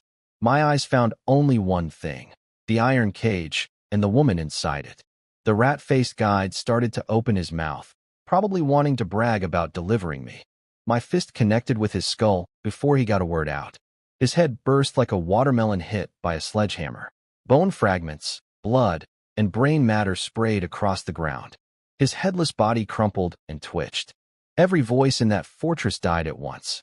100 men who'd been howling for blood went completely silent. The cold that swept through them wasn't from the mountain wind. Wang Sanjiao's smug smile froze on her face. She hadn't planned for this. She'd expected a desperate man ready to beg, not a demon who'd kill without blinking. She recovered fast, though. She swung her massive cleaver against the iron cage with a clang and pressed the blade towards Su Qingwei's unconscious body. Stop right there. One more step and I'll run her through. I stopped. She grinned, thinking she'd regained control. She pointed at her 2 crippled brothers and laid out her demands. Want to save your precious wife? Then get on your knees. Crawl over here. Count out to my brothers. Lick the bottoms of their shoes clean with your tongue. Maybe, if I'm in a good mood, I'll let your little wifey die quickly instead of slowly. Her real plan was transparent. The moment I knelt, she'd have her men swarm me, tie me up, then make me watch while 100 bandits violated Su Qingwei one by one, until I died of despair. She thought she had me cornered. She thought wrong. I stopped and assessed the situation. About 130 armed bandits between me and that iron cage. Wang Sanjiao stood next to it, her cleaver ready to strike Su Qingwei the instant I moved. Over 10 meters of distance. Even at my speed, she could kill my wife before I reached her. A direct attack would get Su Qingwei killed. I needed something else. My mind raced through every weapon in my arsenal, every trick, every advantage. Then I remembered, a golden light flickering in the corner of my consciousness. The gift package from when the system announced Su Qingwei's pregnancy. I'd completely forgotten about it in all the chaos. I opened it instantly. Universe Soul-Fixing Talisman, a one-time item. When activated, everything within a 100-meter radius freezes in absolute time stop for 3 heartbeats. Everything except me. 3 heartbeats. That was all I needed. Wang Sanjiao saw something change in my expression. Instead of fear or desperation, I was smiling. A cold, terrifying smile. She mistook it for surrender. Ready to be a dog? Too late. I changed my mind. Even if you crawl over here and lick their shoes, I'm going to. She never finished that sentence. A golden talisman covered in glowing symbols appeared in my hand. I crushed it. Boom. An invisible wave rippled outward from my body. The entire world stopped. Everything froze. Wang Sanjiao's raised cleaver hung motionless in the air. The spit flying from a screaming bandit's mouth floated in place, catching firelight. Flames stopped flickering. Dust particles hung suspended. Wind died mid-howl. Nothing moved. Nothing breathed. Except me. First heartbeat. I crossed the distance to Wang Sanjiao in a flash. Second heartbeat. I ripped the cleaver from her frozen hands. Third heartbeat. I swung with everything I had across her thick neck. Time resumed. A fountain of blood erupted from where her head used to be, shooting several meters into the air. Her enormous head flew off with an expression of total disbelief still plastered on it, bounced twice, and rolled across the ground. Her headless mountain of a body crashed down, flooding the platform with dark red. Every bandit in the fortress froze, not from magic this time, but from pure shock. 1 second their invincible leader was in control. The next, she was headless. Nobody could process what had just happened. Wang Daba screamed first, a high, unnatural shriek. He saw his sister's head on the ground and went completely insane, pointing at me, howling. Kill him. Whoever kills him gets everything. Gold, women, all of it. Greed beat fear. Over 100 bandits roared and charged from every direction, a black tide of blades and fury surging toward the platform. I looked at Wang Daba and threw a single punch. The concentrated force blew his head apart like a rotten melon. Blood and brains splattered all over Wang Erba, who sat frozen in his chair, too terrified to even scream. Then the horde was on me. Su Qingwei was right behind me in that cage. I couldn't retreat a single step. And a long fight meant more risk, more variables, more chances for something to go wrong. I needed to end this. Right now. I channeled every drop of energy through the dragon and phoenix technique into the skill I'd never used before. The gift Su Qingyue's perfect beauty score had given me. Great dragon's might. I warred. Behind me, a massive blood-red dragon shadow materialized from thin air, letting out a bone-chilling shriek. Then I struck. Rings of visible crimson shockwaves exploded outward from my body in every direction. The bandits at the front didn't even have time to scream. Their bodies simply burst into red mist on contact. The ones behind them were hit next, their bones shattering, their organs liquefying, bodies detonating like they'd been struck by siege weapons. I hit them again, and again, 3 palm strikes in rapid succession. Great dragon's might. The screaming, the crunching, the wet explosions of flesh, it all blended into one horrible symphony that shook the entire mountain. The main hall's support beams snapped from the shockwaves alone, the whole building collapsing and crushing dozens more underneath. When the dust settled, the fortress had become hell on earth. Body parts everywhere, rivers of blood, the smell of iron so thick it coated my tongue. Fewer than 10 bandits were still standing, and every one of them had completely broken. They screamed about ghosts and demons, dropped their weapons, and fled in every direction. I chased them down, one by one. A punch that shattered a skull, a palm strike through a chest. I was death itself, walking through the destruction I'd created, harvesting the last few lives. No survivors. Not one. When the final bandit fell at the gate with his head caved in, the entire Black Cloud stronghold went silent. I looked up at the platform, at the iron cage, at the woman inside. The killing fury drained from my eyes, replaced by something completely different. Tenderness. An overwhelming relief. The fortress was a slaughterhouse. Blood everywhere, body parts scattered across the ground, the stench of death thick enough to choke on. The only person still alive was Wang Erba, slumped by the tiger skin chair, soaked in his own filth, shaking like a leaf. I walked toward him through pools of blood. Each step echoed in the silence. I crouched down in front of him. My face was calm, no anger, no cruelty, just emptiness. That scared him more than any snarl ever could. Does your family have any other relatives? Anywhere? Anyone I should know about? He understood instantly what I was asking. I was making sure there'd be no one left to come for revenge. No, nobody. Please. I'm nothing. Let me go. I got my answer. I placed my hand gently on the back of his neck. He felt the warmth of my palm and the unstoppable strength behind it. One soft crack. His head dropped. The light left his eyes. All three Wong siblings gone. I stood up without looking at the body and walked to the iron cage. All the rage, all the bloodlust that had been burning inside me drained away the moment I looked at her. There was only heartbreak left. Su Qingyue was curled up inside the cage, her clothes wrinkled and dirty, her beautiful hair a mess, tear tracks on her pale face. Even like this, she was stunning. Her body trembled in her sleep, trapped in some nightmare. I broke the heavy steel lock with one punch, gently opened the cage door, and lifted her out. She was so light in my arms. She woke up screaming, "Don't touch me. Get away." She thrashed and kicked, pushing at me with everything she had. She thought I was one of the bandits. The terror in her eyes shattered my heart. "Qingyue, it's me." I held her tight so she wouldn't hurt herself, pressed my cheek against her forehead, and whispered in her ear, "It's your husband. I'm here. It's over. You're safe." My voice, my scent, something familiar finally broke through the wall of fear. Her eyes focused. She saw my face, and she completely fell apart. She threw her arms around my neck and buried her face in my chest, sobbing so hard her whole body shook. All the terror of being kidnapped, all the helplessness, all the relief of being rescued. It poured out in wave after wave of tears. Lynn M.O. I was so scared. So scared. "It's okay. I'm here. It's over now." I held her and patted her back, saying the same words over and over until she finally cried herself to sleep in my arms, completely exhausted. I took off my outer robe, soaked in blood that wasn't mine, and wrapped her up in it, leaving only her tear-stained face visible. Then I carried her down from that platform of corpses, through the destroyed fortress, and out into the night. I didn't look back once. That monster who'd killed 130 men with his bare hands. That wasn't who I wanted to be right now. I was just a man carrying his wife home. Back at the mansion, the gates were blazing with light.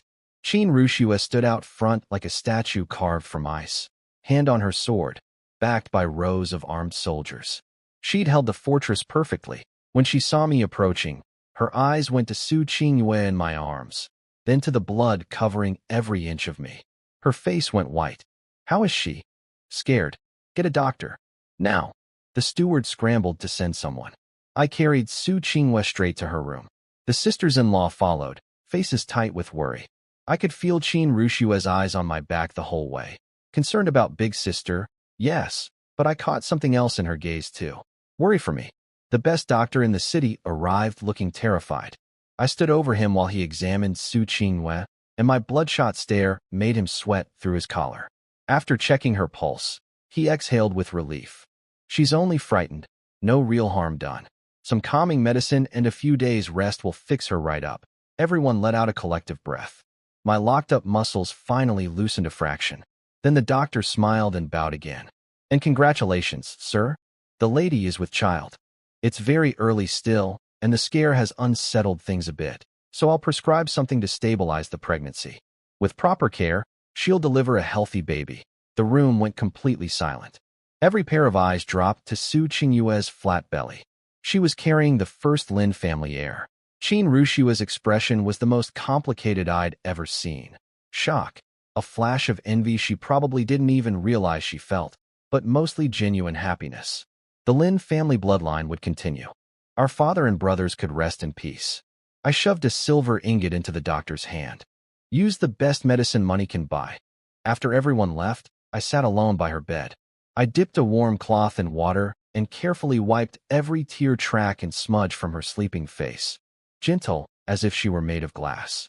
In her sleep, she reached out blindly, grasping at the air, and whispered my name. "Husband, don't leave. I'm scared." Something deep inside my chest ached. I caught her small, soft hand in mine and held it tight. "I'm not going anywhere. I'm right here. I'll watch over you." Su Qingyue woke up in the afternoon. Sunlight was filtering through the curtains. The room smelled like calming herbs, and everything felt peaceful. She turned her head and found me sitting right there beside her, dozing off while still stubbornly holding her hand. I hadn't let go all night. The moment she moved, I snapped awake. Old habits from last night. My eyes went sharp for a split second before softening when I saw it was just her, awake and okay. How are you feeling? She told me to go rest. I told her I was made of iron. Then I picked up a bowl of dark, bitter medicine the doctor had left. Time to drink up, my lady. Doctor says it's good for you and the baby. She wrinkled her nose and tried to back away. It's so bitter. I don't want to. Then she froze. Wait, what did you just say? Good for me, and the what? She stared at me, trembling, not sure if she'd heard right or if I was playing another trick. I put the bowl down carefully, sat on the edge of the bed, and placed my hand gently on her belly. Our child, Qingyue. You're carrying a Lin family baby. Her brain shut down completely. She looked at my hand on her stomach, then back at my face, then at her stomach again. Then everything hit her at once. The joy of becoming a mother, the miracle of the Lin bloodline continuing, the weight of fulfilling father's dying wish. Tears poured down her face. She grabbed that horrible bitter medicine she'd been refusing and drank every last drop without hesitation. Then she threw herself into my arms and cried into my chest. I'm just so happy, she sobbed. Then let's talk about something fun, I said, grinning. We need to pick a name. She snuggled closer, smiling through her tears. What do you think? I slapped my thigh dramatically. If it's a boy, Lin Batian, dominator of the heavens. How's that for powerful? Her sweet expression froze solid. Lin Batian? That sounds like a bandit chief. Okay, how about Lin Outyan? Pride of the heavens. You can practically hear the destiny. Her eyes started twitching. Fine, final offer. Lin Ritian. I won't translate what that name literally implies. Let's just say it was extremely inappropriate. Su Qingyue's entire face turned crimson from neck to ear tips. She shoved me away, grabbed a pillow, and started beating me with it. Absolutely not. That's the most shameless name I've ever heard. What is wrong with you? I caught the pillow easily, pretending to be deeply hurt by her lack of vision. She turned away, cheeks puffed up. I'm not talking to you anymore. I wrapped my arms around her from behind and softened my voice. Okay, I was just kidding. She relaxed a little. Then I opened my big mouth again. But seriously, Qingyue, this is just the beginning. One baby isn't enough. I need you to give me a whole soccer team. Soccer team? She blinked in confusion. She'd obviously never heard the term. It's a sport. 2 teams on a big grass field. Each team has 11 players, and they kick a ball around trying to score goals. I was getting excited explaining it. But Su Qingyue's brain had snagged on one specific number. I watched her slowly count on her delicate fingers. Her expression shifted from confusion to shock, to horror, to fury. 11, her hand found the soft flesh at my waist and twisted with devastating force. HHH, Lynn M.O. Do you think I'm a PIG? 11 children? I'm not doing it.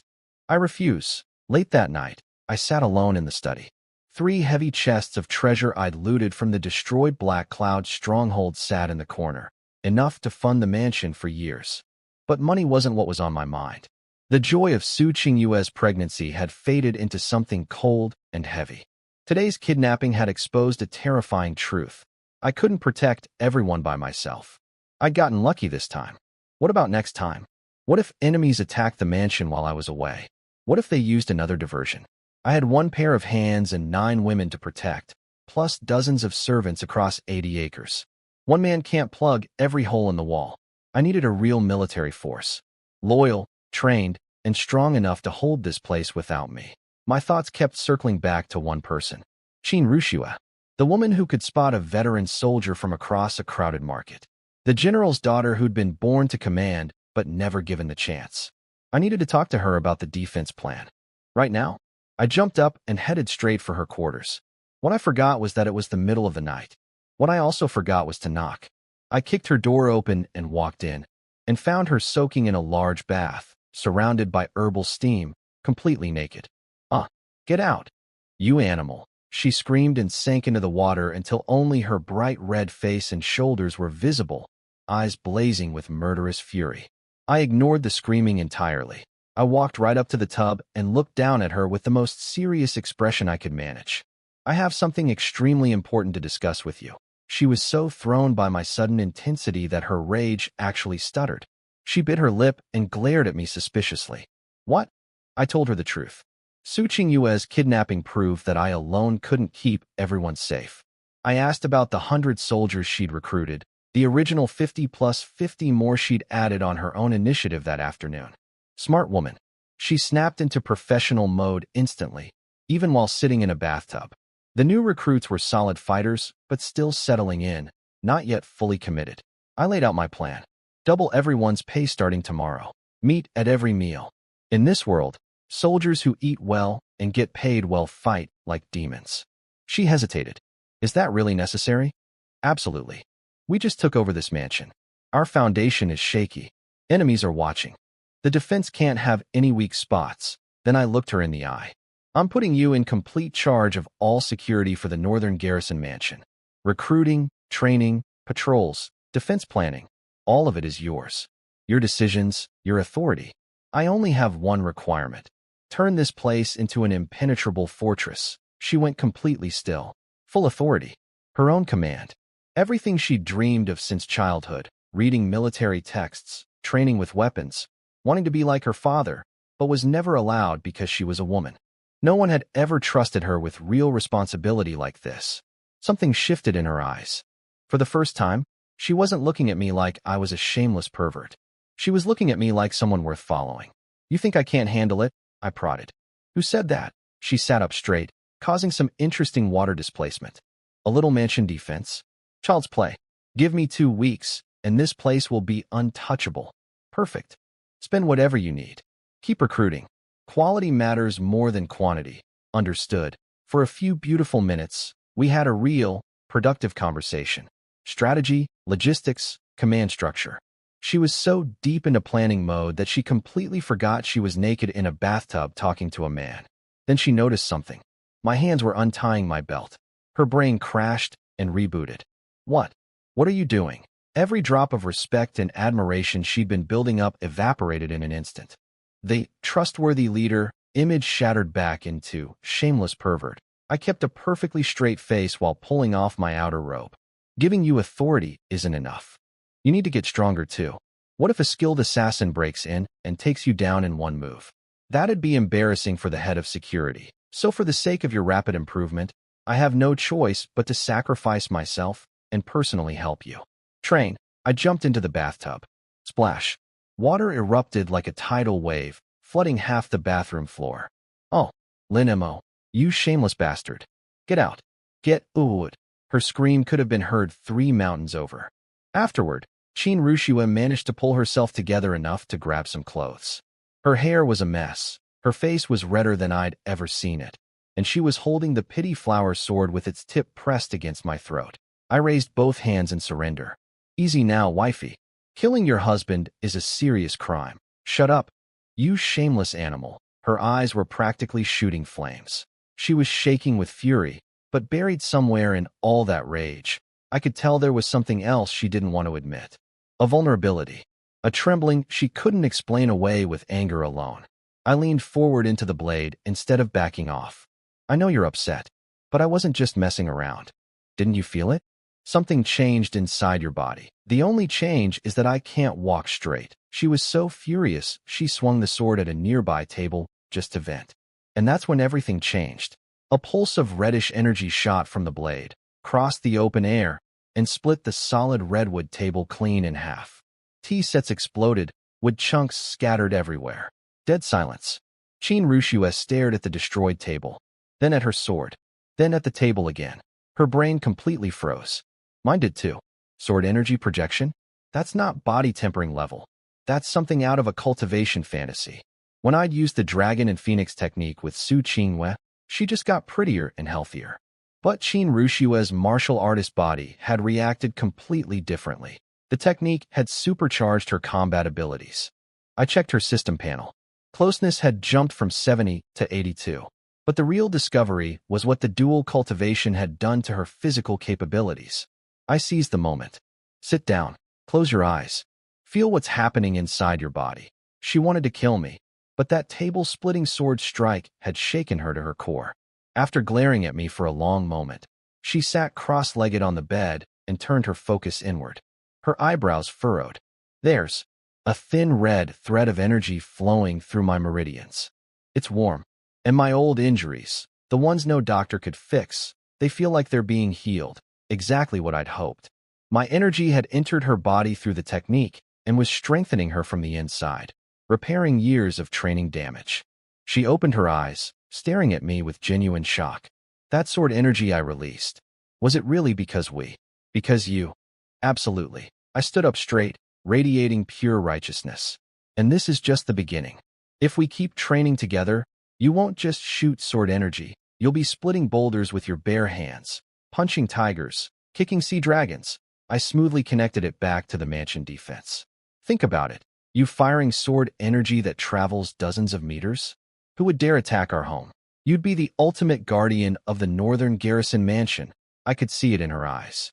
Qin Rushue was a martial arts fanatic to her bones, and I'd just dangled the greatest prize imaginable in front of her. She was already picturing herself cutting down enemies with waves of sword energy, turning the mansion into an impregnable fortress. She'd completely forgotten to be angry at me. Then I sighed dramatically. There's just one problem with my technique.